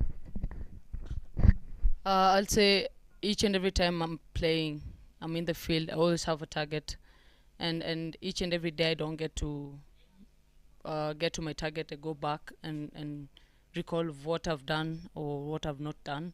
So having this tournament, this league is very important. It's very important to me because it shows me mentally if I'm strong to continue. Not only after just a concluded tournament, it helps me to build my mind and know if I'm capable to have more games or not. It's just, for me, it's going to build my mindset in each and every game. I'm going to take each and every game at a time, and as I always do, I always have a target. Like today I haven't reached my target, I'll go back and revisit what I've done and what I've not done, and basically I do have a target each and every time.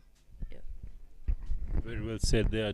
Suzanne coming in to bowl her first over at 29 for 1. In the 6th over, just end of power play, Suzanne comes in. The captain bowls a good ball, 3/4 line, and she backs herself up. It's early today. We're just having a conversation with our Secretary General, saying that whether the score is 300 or the score is 69, the approach is the same. Do you agree? Now that he had his opinion, and now that you are here now as a player, is it something that you also feel it is the same approach? You were saying that him being a dasher, somebody that doesn't waste time, a bad ball is a bad ball, or it doesn't matter whether it is 300 or 50 runs. You as an opening batter, and also he's also an opening batter. It's also him.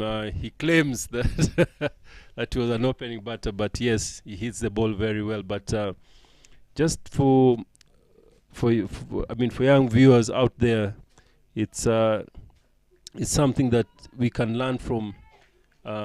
Sometimes when you listen, we understand more. So Quinta, it's back to you for that question. Yes, how would you approach such?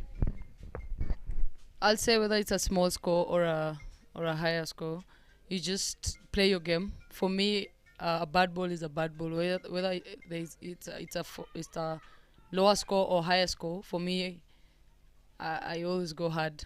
I don't know how to be there to look for singles. If I normally want to use the power play, and that's why every time I go, whether it's a short ball, I'll go hard and not go and check. So I'll go hard. So I agree. Wow, interesting. That how batters feel, and sometimes coaches feel differently, and we curse sometimes, saying that why he still has balls, why, and then the same coaches ask coaches when she hits a 6, what a shot.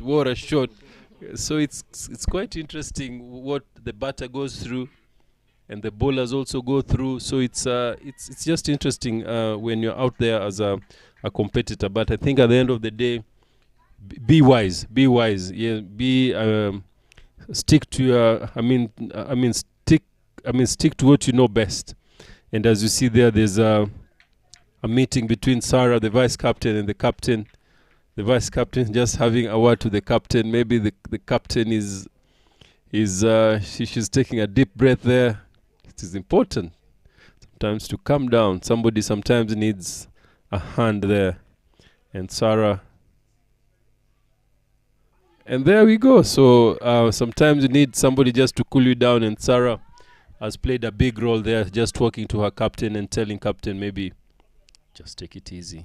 Just the same way as when you're batting and you block 3 balls and the other batter comes and tell you hit the ball. Interesting. Oh, she bowls another beamer. I think this is her second. This is her second no ball in a over, and the law says that if you bowl 2, you are stopped from bowling.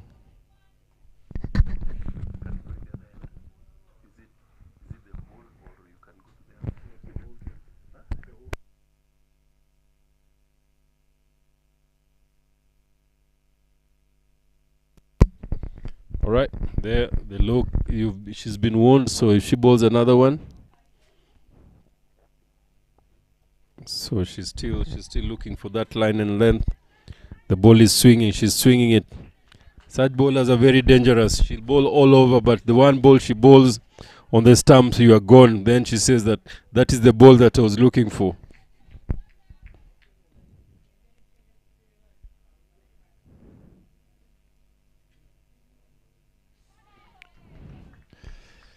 Quinta saying that preparation is key, and earlier on in your statement you just said that you had to go across to prepare.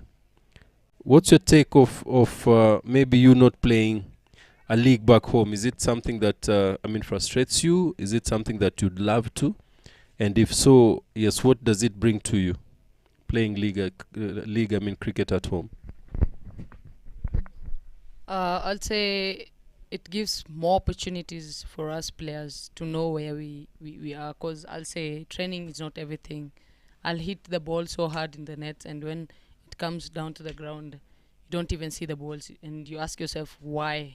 But the moment you train during the week, and then weekend you have a game, you'll get to know where you're strong, where you're weak, and the next week you're going to work on your weakness. So I feel like if we have league back at home, it will really help most of the players grow. And I think that's why most of the countries try and have the league, because that's when you'll know who is stronger where. And unlike having 2 weeks training and then coming for a tournament, you don't know who is going to be opening, who is going to be number 6. So you're having a scramble in your batting lineup, or also bowling. You want to know who is good where. So I feel like if you have a league home, it will really, really help us and understand each other each and every time and work on our weaknesses. That's it.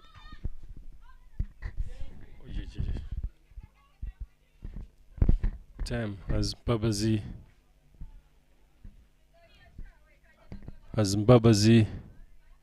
goes on to bowl.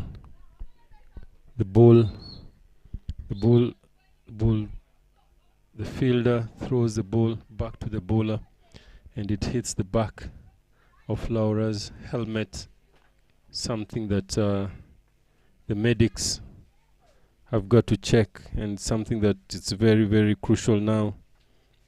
Any ball hitting the batter on the head, the medics have got to be called, and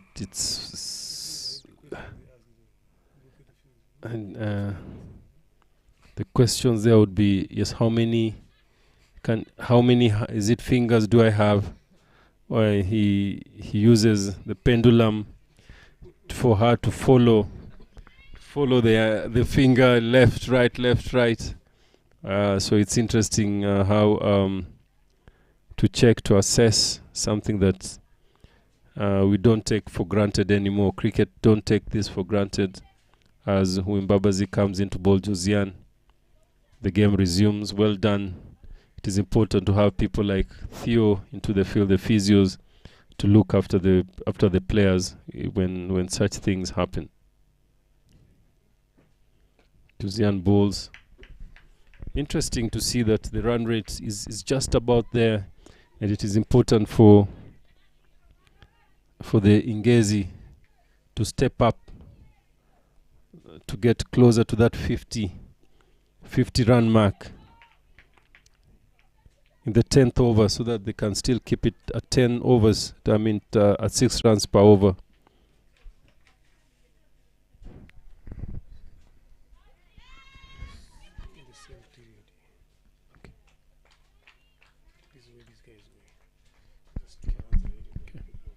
Right. So it is important that they get closer to that 50 run, so that it can be easier for them to launch and to give themselves a platform for the chase. As Ingezi, they have their batting, they have backup in their batting.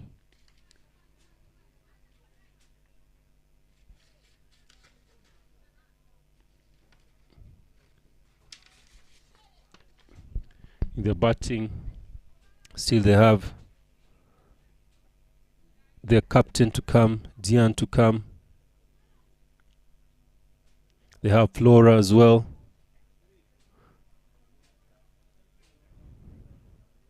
They have Neymar to come. They have Immaculate, who's also a good tail end batter. So they have very, very good array of batters to come. Very, very good batters to come at the end there.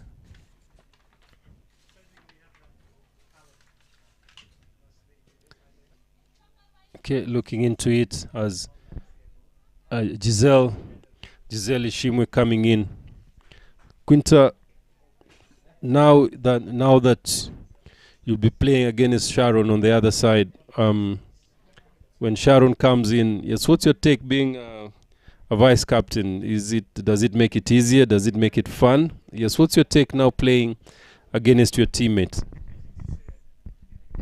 I'll say it's a bit tricky, because I also don't want her to get out because I changed the field because she's coming to bat, or rather, and when I come to bat, I feel she'll do the same because she's also playing and it's part of learning. So at the same time, it's just tricky. I'll say it's just tricky for both of us, but at the end of the day, it's cricket, and we both have the spirit of cricket, so we're just going to play no matter what.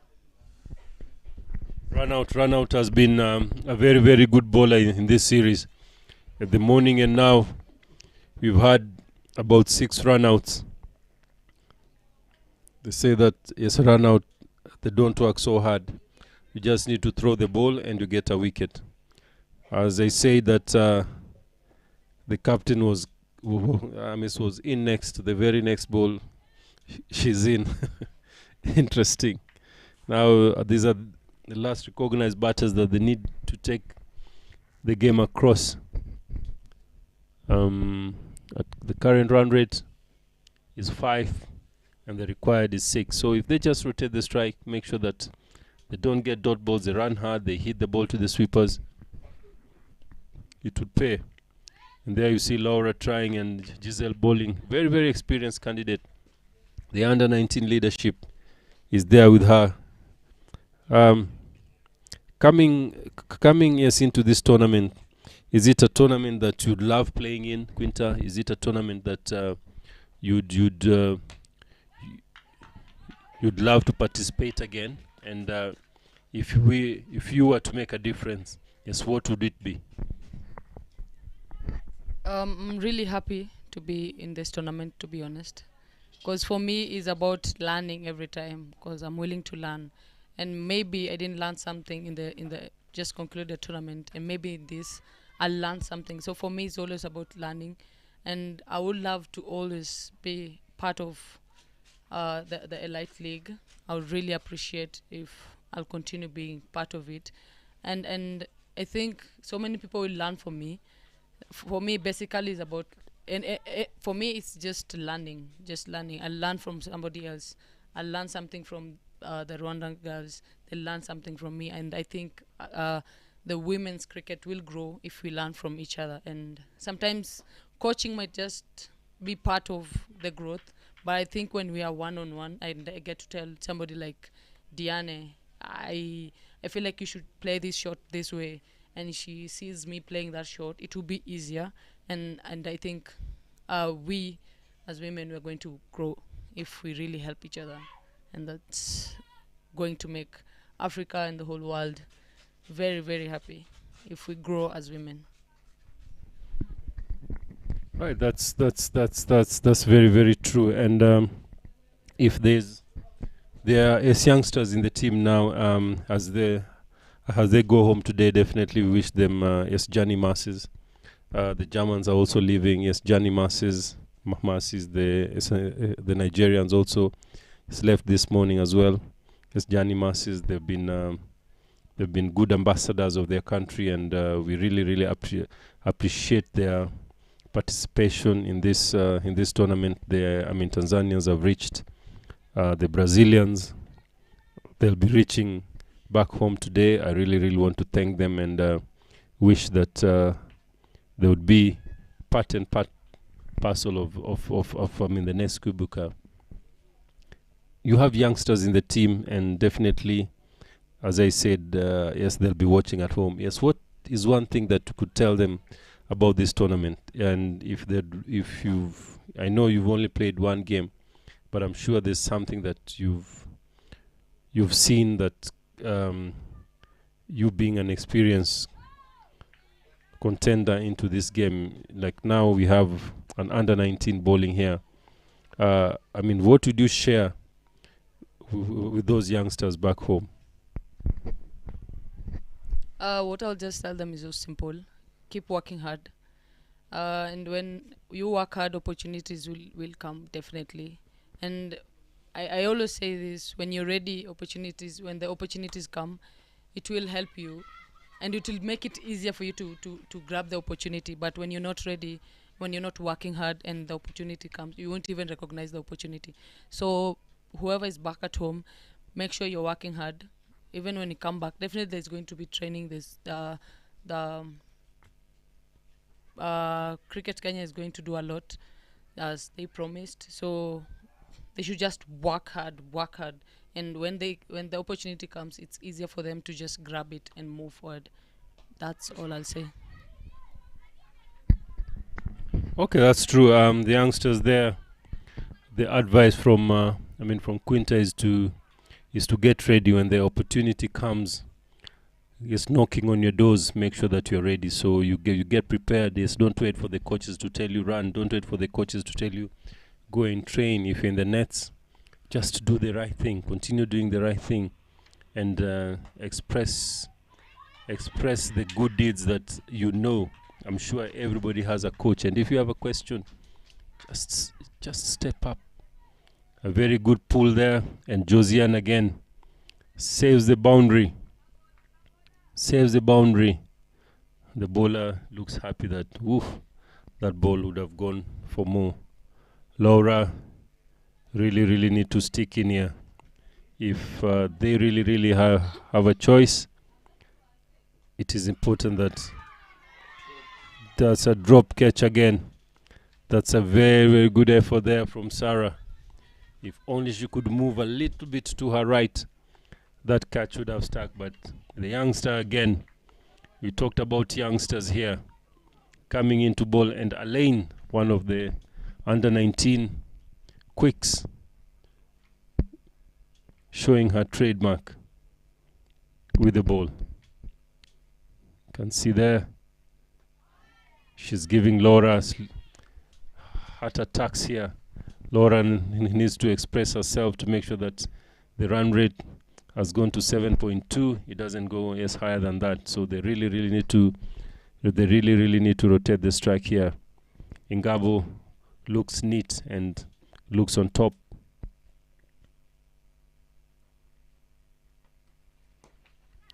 One putting shot here, Abel, as Laura takes a single to end up the over there. I mean, so what's your parting shot? Just as a cricketer, I mean, so what do you think that you've done well as a cricketer that has made you be who you are? I'll just say it's basically I've been working hard.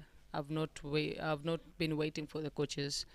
I've been working hard and grabbing the opportunities that I get as I move forward to be a better cricketer in future. So I just grab the opportunities and I work hard. I don't wait to be spoon fed. So I work hard towards each and every opportunity that comes my way. That's what I'll say. Yeah, that's good. You said that you just take the opportunities that you have, and I'm sure you've got a lot of opportunities coming up. Talking about role models, people you look up to, and people that as you've looked up to until where you are. If you have one at 46 foot 2. After this is the 10th over. What would you say about your role model? If you have one, how has this role model influenced you as a cricketer? As Giselle comes in to bowl her third over. I have DeAndre from West Indies. That's my role model, and I wasn't hitting ball so hard in the most of the time that I've been playing cricket, but watching DeAndre striking the ball so hard made me go back and rethink about my batting, and that's why this time when I was coming here, my main aim was to strike the ball so hard, have those sixes that I didn't have in the last Kwibuka, and I think I achieved that. So watching her play makes me grow each and every time. So DeAndre is my role model.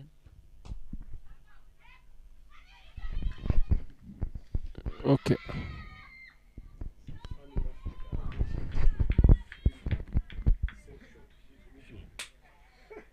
I said that, now I'm going. Talking about the fielding that has happened this morning, Quinta, and now you see the way, I mean, the fielders are hitting the stump. The stump is being hit, yes, more often than not.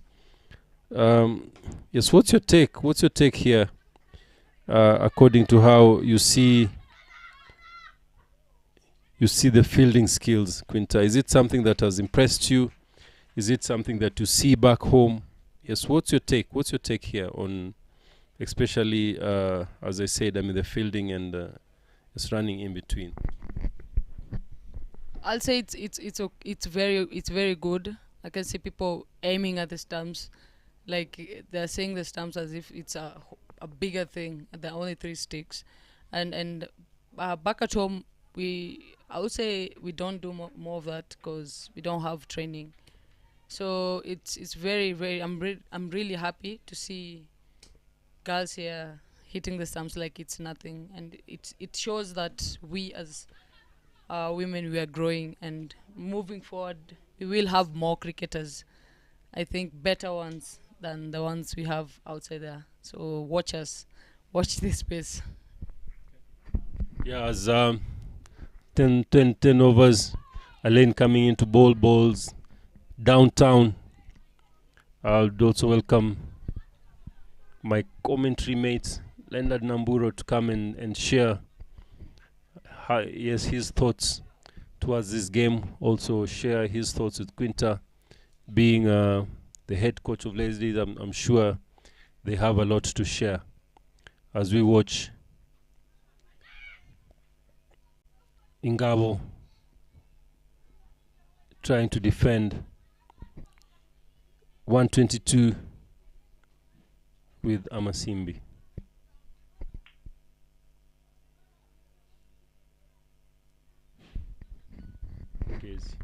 Ingezi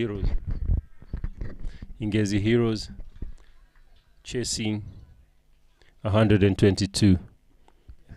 Leonard.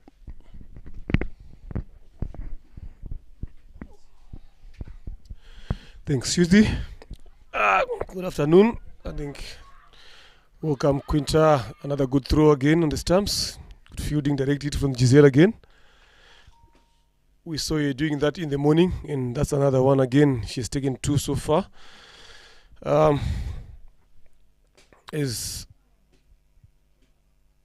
wickets continue to tumble in this manner, we gotta have a look at again. That was way short of the crease, but it was a good show. It was a good inning from Laura Mopakedi. She scored 18 of 26 balls, leaving a team on 52 for 3 after 11 overs. If you look at how Ingenzi is moving, yes, the run rate is keeping on going up, and but where they are, at least they've tried to keep themselves closer. That's what I've been saying now. If you look at the composition of their squad, you need to have someone in the squad who can come and really get you boundaries so easy. But if you look at the composition of their squad, is a team where it is composed by people that love to play their strokes, people that love to take their time. But you never know what their game plan is, and you never know how they are going to use the approach to their advantage. So let's see. The next incoming in better is Neima Micheline coming in to bet. And with that, with her in there is the captain, Bimenyimana Diane. Just to see his team, she has only faced 7 balls with 3 runs on the board. Just listen to your conversation, Quinta, with Suji here. He's talking about a lot of things that you guys went through yourself, especially in terms of how you prepared yourself. You understand? So if from what I heard, it's like you are someone who likes to see your game personally growing. Good ball again, full and straight. The umpire is not interested, say it's missing leg. Back to you again. I think you're someone who likes to see her own game growing personally. Because if you see sacrificing yourself, going to Uganda, working with coaches there, also playing the league there, it shows that you've got the passion to see your game growing. And if you mentioned about having a role model, someone like Deandra Dotin, I've watched her playing. I'm telling you, she's someone who, whatever board that she faces, she would want to see that ball going out of the ground. And that's who she is, regardless of what she's chasing or if she's betting first. She just wants to see the ball going to the. So when you are practicing, how is your practice like in terms of trying to imitate how she plays? I'll say I do more. I started power hitting. I actually started it in Uganda, and I had my coach Francis Ndege in Nairobi, and I told him to continue doing the same. And I think when I came to this tournament, I really tried to do that, which really helped us as a Kenya team. And moving forward, I still want to do more and be a better batsman. I always say, watch and learn. And every time you watch and learn, or you ask and then you get to learn, you'll move forward. And that's the route I'm taking as a cricketer. Thank you very much. Well said there. I think if there are people that are listening, this is how she's looking after a game in order for her to up a game and become a better player. Like we always tell the players that whatever level that you reach, never good shot into the covers. They will scramble out. If it's going to go for 4, no. The fielder put some effort, some teamwork there from Giselle again, throwing to the stumps. They can only manage to get 2 runs. Like Quinta was saying, is like, look, it's something that really helped you in terms of your preparation, the range hitting thing. Even actually, if you watch her playing, that's the kind of shot that she has played. I think during the Kubok, I think she's one of the players that have got the most biggest sixes in this tournament. A few of those, you don't really see the ball getting to clear as this. Aline Nyomoza continue to struggle. She has been bowling a lot of these wides. She has bowled 3 so far in this over. And that is after every ball that she bowls, the required run rate is going down, but she's offering in easy runs. So going back to what Quinta was saying is in terms of your preparation, like what we always tell players that whatever level that you reach, never ever get satisfied. Always look to keep going. Always look to keep going up. Then when good shot again, run down to third man. There's a man down there. There's a player down there. She picks it up, throws it back, then they come in for 1. So like I was saying, never ever get satisfied. Whatever level that you get into, always look to to move another step higher until you finish the game. But that's how it goes. I hope all the other players have got the same approach. I hope the other players are also learning from you guys in going to your team. I know today is the first day you guys playing together. Obviously, you spoke about guys not understanding each other. Sometimes we had Janet here again, Muimbambas from Uganda here. She also spoke about the same thing when you asked them about run out. Then he said, no, I think because I'm used to betting with Kevin Awino. So I know that sometimes if I hit the ball there, even me without calling, I know that she's going to come. So it happened today, it didn't work. Then we said, okay, fine. So when you saw that happening, what did you guys discuss about? Then he said, no, we have discussed about it and we've seen that since it was our first game, we have not yet understood each other. But now we have tried to start to engage, try to interact with each other so that when it comes now to the second game, things like this won't happen. So you guys, again, since you have lost the first game in the morning, obviously you have sat down, you have discussed on what approach you're going to use the next game that you're going to play. Obviously, I think that conversation again came into play to say you as players, you also need to start to interact with each other as quickly as you can, because you don't have time to like go to practice and work and understand each other. You've got these games in that little time that you've got, that other ball goes through the fielder's legs at point. This is what bowlers, when you're bowling, you don't want to see from your fielders. You bowl a good ball that is expected to be stopped for a dot ball, then it passes through someone's legs, then it goes into the ground, then they get a couple of runs. So this is what you don't need. You need this support from everyone. So obviously you guys have talked about it. What should we look forward to you guys coming in again tomorrow? I'll start with our bowling because we lost the toss and we opted to field. And I think our bowling was good, was really great. We had good partnerships from both sides, and that's why we had the runouts and the wickets. Coming to batting, I think we just there was some miscommunication. That's why we had the runouts again. But we also apologized. Somebody like me, Janet, Sunday, we said sorry because we also gave bowlers hard work, which we are going to still come back stronger tomorrow. I'll be more careful because now I know. I also didn't know how our batting lineup was going to, if it was deep or not, but now I know. And coming tomorrow, I'll just be careful and not just give out my wicket, which is going to help my team and to have more runs on the board. Right. 12 overs gone. The score is 62 for 3. Ingenzi Heroes needing 60 runs to win. As this still keeping on coming in and bowling those straight balls into the feet. She had also had a good tournament with the ball as well, bowling straight, more yorkers, and she's continuing with that approach. So let's see if she's going to help her team defend 121.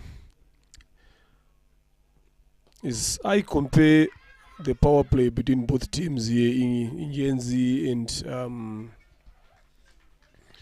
Ingabo, at one point I think we had Ingabo, it was on 37 for 0 after 7 overs. Then Ingenzi also the same situation, they won 39 for 0 at the same stage there. So now what we need to see is the difference now between the finishers from both teams, who has had a better of the finishing part. So if, like I said earlier on, if you look at the composition of both teams now in terms of players, you can like really see that a team like Ingenzi Heroes, they don't have like more power hitters in their squad. They've got guys that can play strokes. So when it comes to getting boundaries now, it's now maybe someone who can you really talk about is someone like the captain.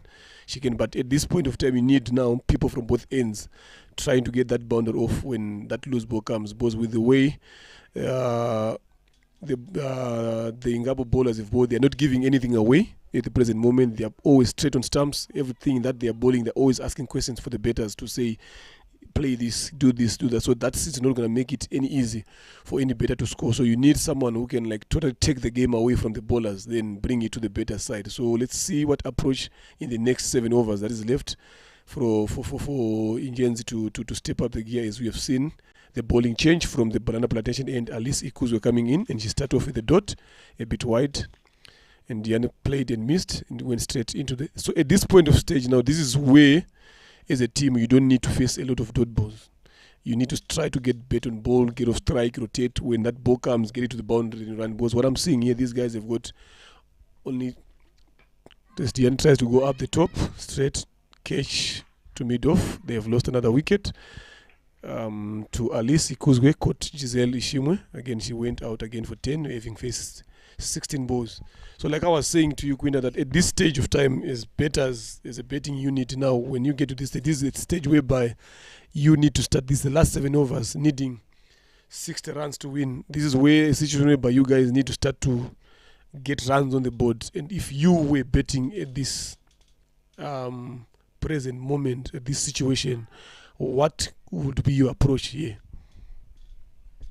I would say if I was in, I'll just try, if I'm not getting the boundaries, at least try and rotate the strike. Because if I can see they haven't blocked all the boundaries. So if you clear your shots, you're going to have the boundaries. But I also reduce on the dots, because it's going to accumulate, and it gets you to a point where you need, like, you have less runs, more balls, and no, less balls and then more runs. So it's going to be hard if they keep on keeping the dots and not the singles. I think they should just rotate the strike, since they are not having power hitters to clear to the boundaries. They should actually just continue rotating the strike, and they'll actually confuse the fielders, because if they get the singles, they maybe get 1-2 misfield comes, wide ball will be there, there'll be a short ball. So I think if they rotate the strike, if they give them the dot, the bowler is confident and they won't change anything. They'll give you the same ball, and they know you're going to tip. So I think they should just continue rotating the strike. If I was in there, I would just rotate my strike. Definitely there will be a bad ball, and if I rotate the strike, if I have like 5 runs and then a short ball, that will be 9, which will make the run rate go up. Good shot, goes away for 4, straight in the covers. We'll say the Quinta, and actually eventually it happened. So it's all about also patience when you're betting, regardless of where the situation is, because it's not like these guys are far behind on when it comes to run rate. So it's all also like what you've picked, like they don't have like all the boundary riders in the boundary. So which means that also leaves another area for you, if the ball comes there, to get that boundary that you're looking for. Then this is what we see from Neymar Michelin. In the covers, there's no one sweeping there. The sweeper is a bit wider move. We see another field adjustment there. A long one coming in 3/4 in. We wonder what the plan is from the bowlers. She bowls again.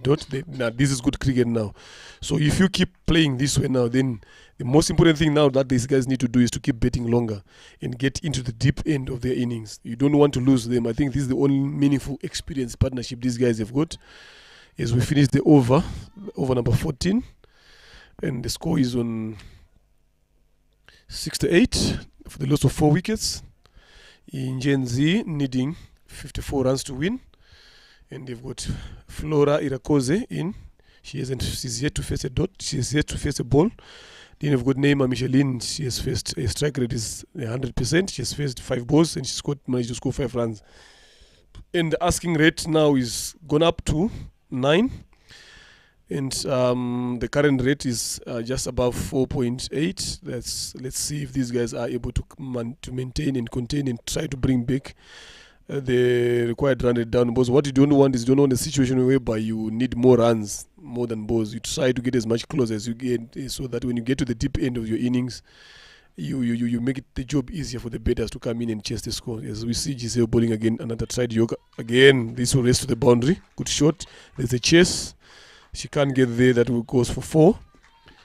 Good betting, good positive betting from Neymar there. Michelin getting that 4 off the drive. I think this is the second cover drive she has played. If you were the captain now, Quinta, you are the captain anyway. What should be your plan now? I'll tell Irakoze to give Nima more strike, because I think she's really hitting the ball where we want it to go, and just for Irakoze is just to get single, make her face, and their run rate is going to go up. Thank you. Again, Neema seems to know the mission that she has been brought in there to do. She's not looking to stay a bit longer. She's looking to score as quickly as she can so that she gets a team in a good position. So as they are needing now 49 runs to win, they are on 73 after losing 4 wickets. With Neema on 5. I think she should have passed 5 now. Flora, short, big shot, straight. There's a fielder. She couldn't fail to clear. Straight in the hands of Alice. Good bowling again from Giselle now. As these guys continue to tremble now, the chances of them getting the game now is getting lower. To the winning rate is getting lower than 50%. And we see Henriette Simbi coming into bat, replacing Flora. She only faced one ball, then the ball that she faced, but that ball was there to be hit. I think that was a foot toss. Those are the balls that you have talked about, that when balls like that comes in, those are the balls that you send to the boundary, then you get on top of the run rate. But it seems like it didn't work well for Flora to make sure that she dispatches that ball to the boundary. Unfortunately, then she's walking off to the pavilion, leaving a team on 73 for 5, still needing 49 runs to win from 5.3 overs. It's going to be interesting to see how these guys are going to try to get their chase closer to the target. So going back to what you were saying again, I think I'll just have to keep you for the next 2-3 minutes, then I will let you go. We have kept you here long enough, but it is also good to have you in the conversation so that even other players or people that are listening, they can actually hear from you how you go about your game, what you think should be done to make the women's game better in your home country, even in other countries' leagues. How do we better them? So those are some of the things that we actually need to hear from you guys as players, because you are the one that will be playing. You know what you want to be done for you so that your game can get better, and also your countries can also become strong and start winning games. And Africa as a whole can also start being competitive, you understand? So this is actually good. Another cover drive from Micheline.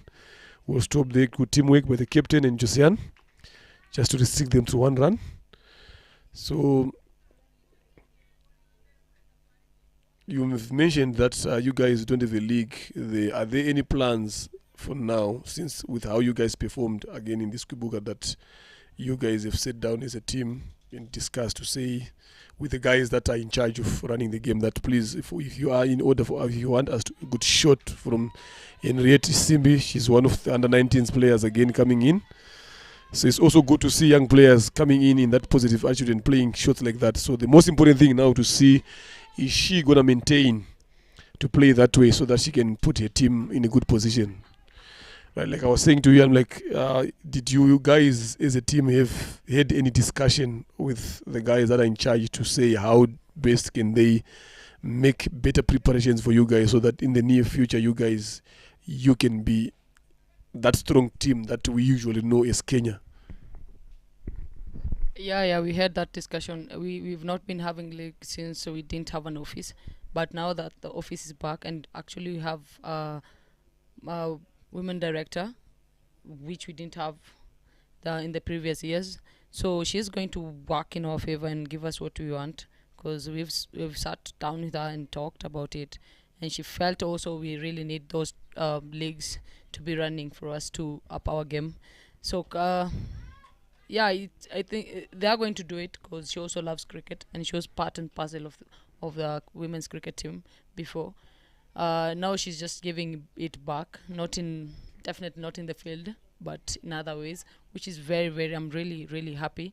And now that we have somebody to represent us, and she's going to do whatever she feels like it's right for us, we are going to have a better team moving forward, because the league is going to be there. She promised, and I'm one person who trusts her, so she's going to keep up her promise. So we also want to invite, the same way I get invited to go and play the leagues in Uganda, we also want us to reach that level.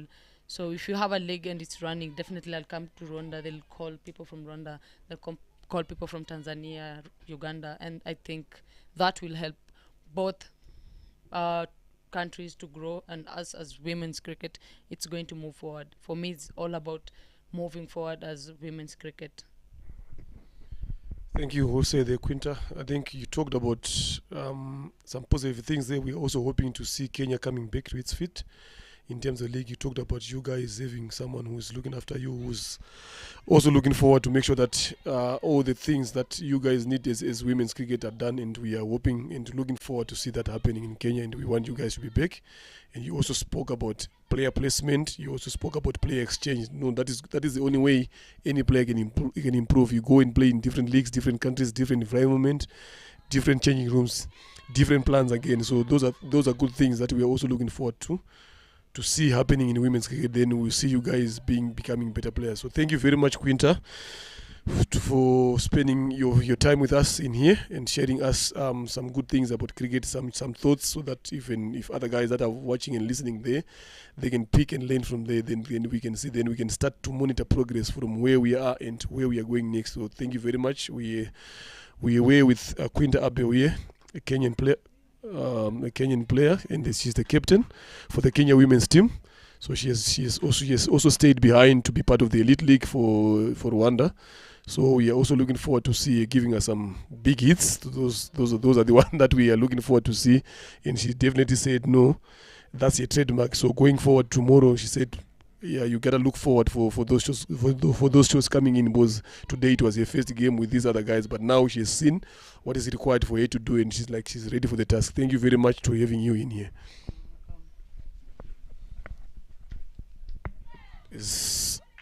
Ingenzi continues to lose wickets at regular intervals here. They have lost in the Neima Michelin. She was looked to be in good shape, but eventually she gave away a wicket trying to hit the ball. I think the pressure is coming on from the required run rate there. That is clipping at 9 now. And these guys, they are still maintaining that 4.86 and over. And now they seem to be moving quite well, but that right column now for the wickets now is now reading 83 for 6, and them needing again 39 runs to win. Yeah, so it's something that is Ingenzi heroes need to think about and see the last betters that are betting in how best can they get the total closer to the target that they are chasing. So still we have 2 youngsters in. We have been talking since morning about youngsters again, under 19. I think these are our other 19 coming into bet. We've got another lefty in the name of Jose Tumkunde Marie. She's now coming into bet, replacing Neima Michelin. And incoming, and in another bowling change coming into bowl from the pavilion end, their opener strike bowler Josiane Nyira Contineza. She was the player of the match in the morning. So she is now coming into bowl, just coming in to close off the last overs that are left. 5 overs left. These guys needing 39 runs to win. She's going to come and try to bowl.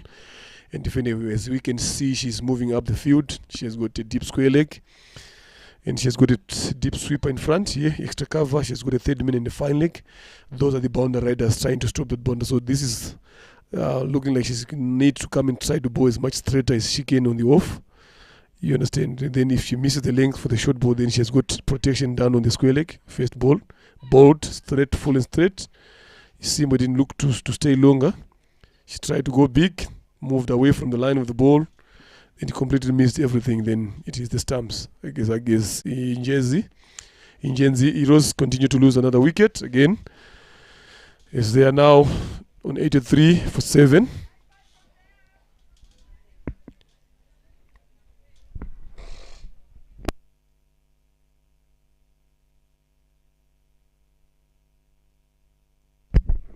As you can see on the replay there, she was nowhere near close to the ball. She moved, she created a room for herself to the leg side, trying to, then the ball was full straight on the mid stump, then Josiane strikes. It seems like Ingabo have taken this game in their own hands now. They are going to beg another win today to make it 2 out of 2 and lead the log standing today. Things are going well for the captain, Suzanne Bereton, the captain. I think she has worked her game plans very well since morning and to the afternoon game as well.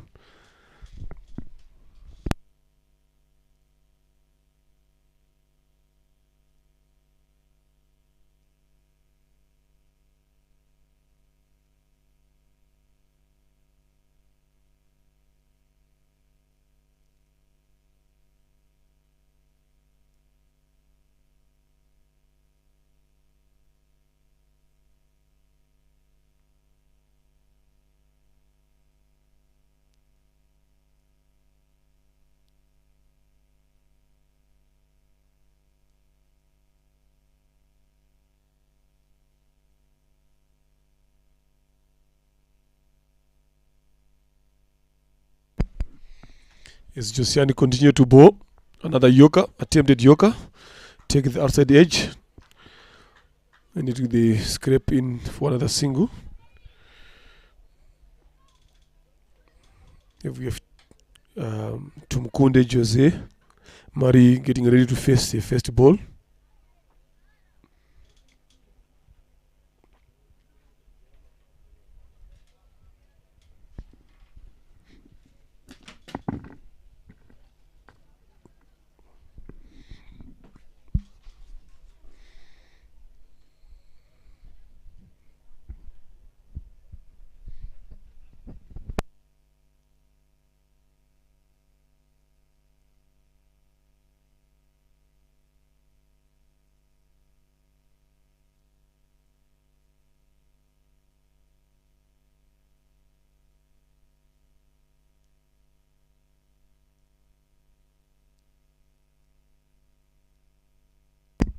As Josiani continues, full again, completely missed everything. The batter, the keeper, the stumps, and it goes away for 4 byes. And Ingenzi Heroes managed to get a boundary there in forms of extras. Byes, the keeper couldn't see anything. He just completely missed everything. And it gets their total to 88 for 7, needing 34 to win. We are watching the Rwanda Cricket Association Women's Elite League 2022 edition. The second game between Ingabo Heroes, Ingabo Knights, and Ingenzi Heroes squaring up. Again, full and straight into Mkunde, tries to hit. There's no run there. Dot. It's the Rwanda Cricket Association Women's Elite League 2022, game number 2. Between Ingabo Knights and Ingenzi Heroes, where Ingabo Knights are defending 121 and Ingenzi Heroes are now on 83 for 6 after 16 overs.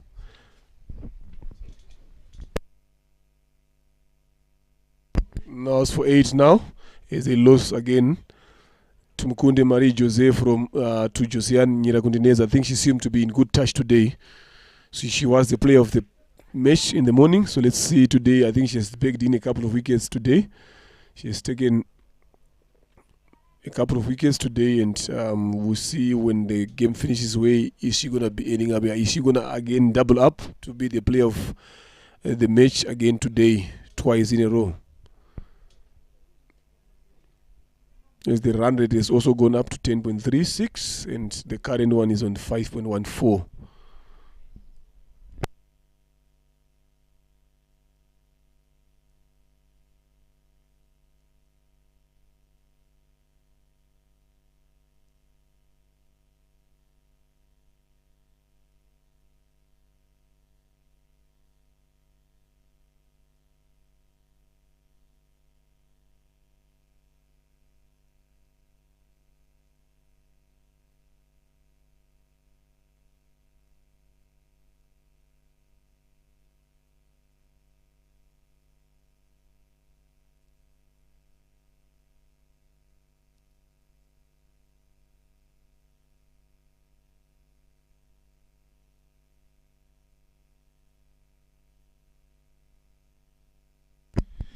As we continue to see Josiane coming in to bowl a 5th ball of the over to Mohawe Immaculate. They squeeze in for another quick single. 1 run.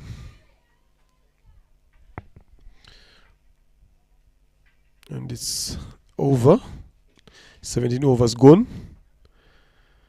89 for 8. 33 to win.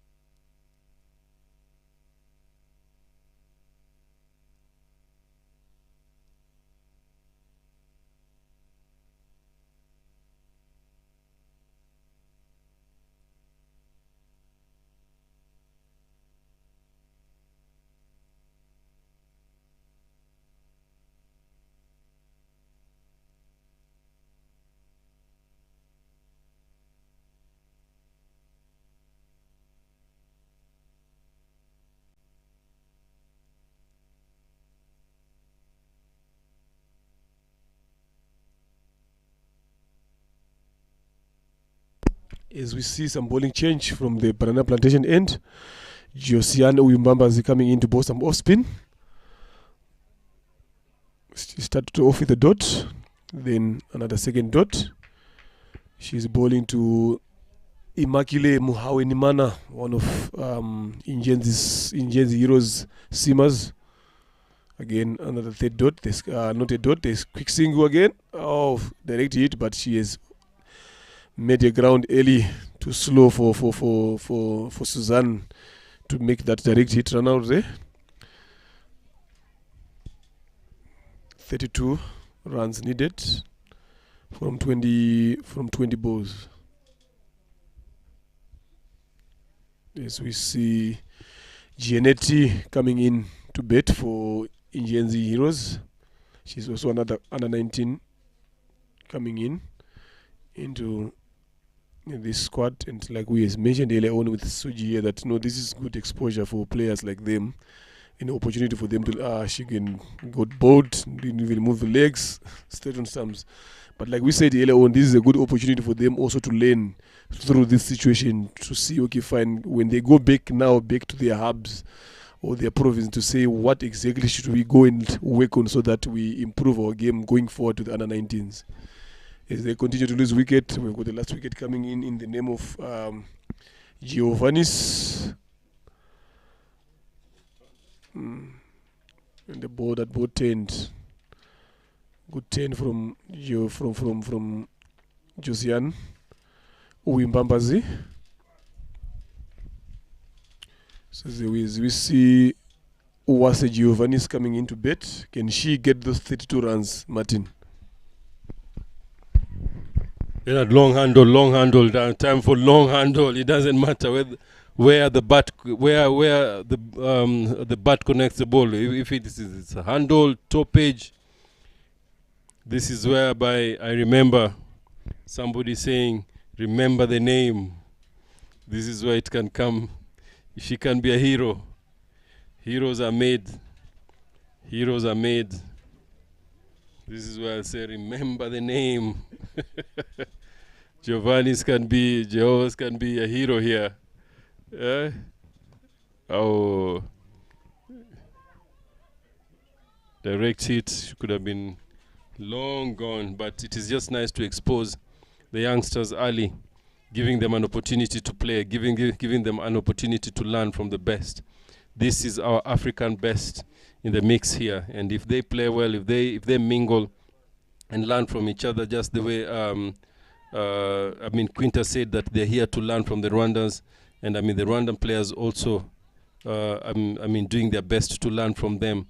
This is a very, very good mix of players here, giving themselves an opportunity to express themselves with the others, even just giving them game time for what they talk about in the changing room, in the team meetings will be very, very important here. The setup for them to start seeing that this is a national setup. This is how the national teams prepare. This is how the national team talk. The voice in the changing room from Bryson, from Francis is very, very ideal for these youngsters to learn from. You never stop learning. Keep learning, and yes, your cricket will grow from strength to strength.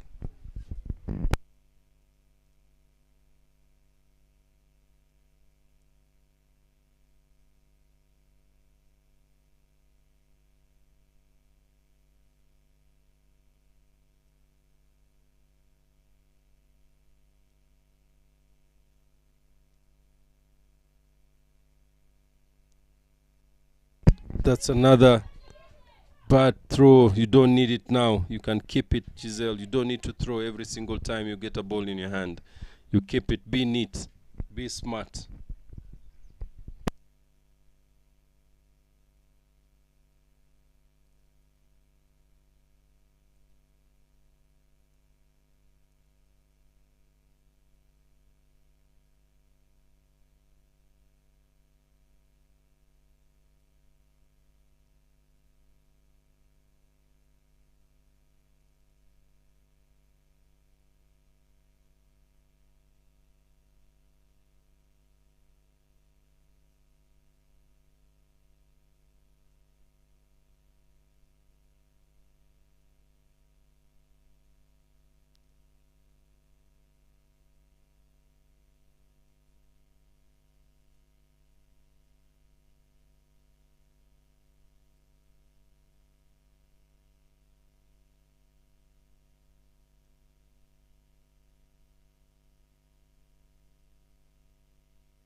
Miss there, keeper. Was it a leg by? Yes, it was. It was a leg by outside off the ball. The impact was outside off. 91 for 9. 18th over from here. We have just one more over. The competition is getting better. The batters now getting into the run mode. And I'm sure tomorrow's games will have more impact because the players that have played the first day, definitely, I mean, there were some jitters. And if we come back tomorrow, definitely we're going to see the girls improving by the day. And if you looked at the morning game was a slow scoring. And in the afternoon game was 6 runs per over. And even now, the chasing Ingenzi Heroes even giving themselves a chance as Aline balls here to try and finish it off, but still runs are coming through. It's very, very nice to see the under-19s showing their skill. This will really help them during the next qualifier. The whole under-19 is engaged, giving them exposure, giving them them getting experience at this level. It is very, very important that they take this exposure with both hands.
That's very good awareness by Alice coming, running onto the stump, running into the stump, and the last run getting run out. Something that the girls have really done well. It's the fielding awareness. This is very, very good fielding awareness. Ingezi falling short with 23 runs or 25 runs thereabout. Coming short with 25 runs. Ingabo winning. There we go. It goes for a heave, calling yes, no. Oh, direct hit there to end the Ingezi innings. Ingabo going 2-0. 2 out of 2. Very well played. Ingabo. Thank you very much, viewers, for being with us the whole day. As we come back tomorrow, we'll see Amasimbi playing Ingezi in the morning at 9:30. Then continue in the afternoon. Thank you, ladies and gentlemen. Looking forward to see you again as we wait for our presentation of the Man of the Match Award by Leonard Namburo. Thank you and have a good evening. Leonard, take it over from here at the presentation box.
Good evening, ladies and gentlemen, once again. We have witnessed the second game of the Rwanda Cricket Association Women's Elite League for the 2022 edition, whereby we had Ingabo Knights playing against Ingenzi Heroes, whereby the game was won by Ingabo Knights by 25 runs.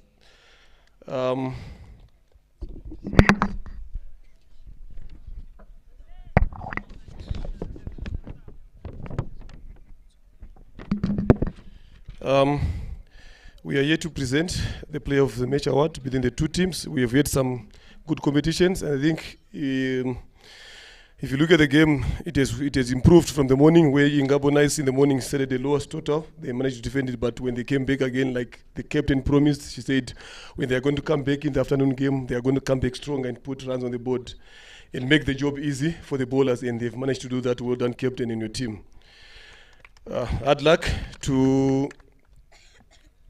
Ingenzi for having a bitter pill to swallow today. We're hoping you guys will come back stronger tomorrow.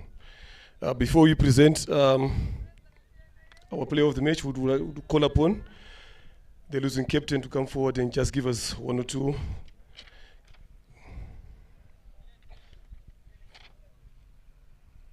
Right, Diane. This is the first game for you guys to be like this. Having to start the tournament by on a losing path. What can you tell us we should look forward to in the next game tomorrow? We are just going to correct what we did wrong in this first game of ours. In terms of betting and in terms of bowling, which areas do you think, since you've seen your team today, that you guys can really say that this is where we need to start winning games from? With the bat, because that's where we failed today, and I think we can do more better than what we did today. Okay, thank you very much.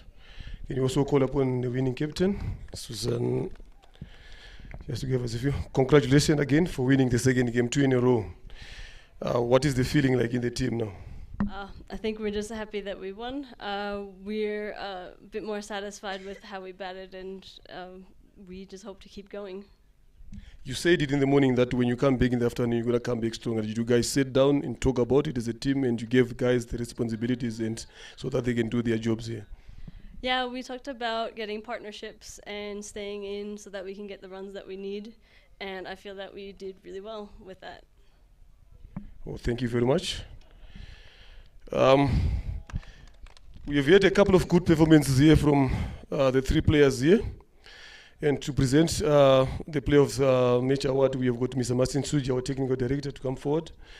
And we had Tumkunde Marie-Jose. She bowled 4 overs, conceded 90 runs, and took 3 wickets. Then we had Sarah Uwera. Ingabo Knights again, she scored 35 runs from 44 balls. But the player that we have seen, she has played a match-winning innings is Sharon Juma. She scored 36 from 27 balls.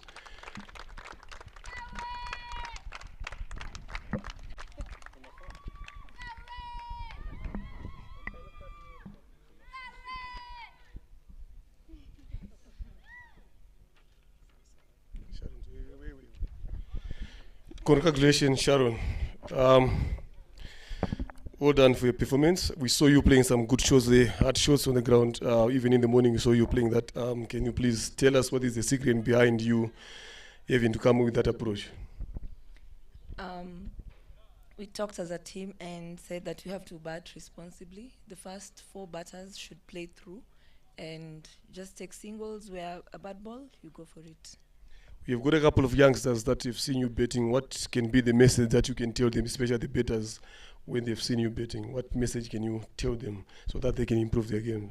To be confident, apply yourself, and train. Okay, thank you very much. There you go, ladies and gentlemen. Thank you very much. We see you tomorrow for another game. 9:30, we are back again at Ganga Stadium. Have a good night.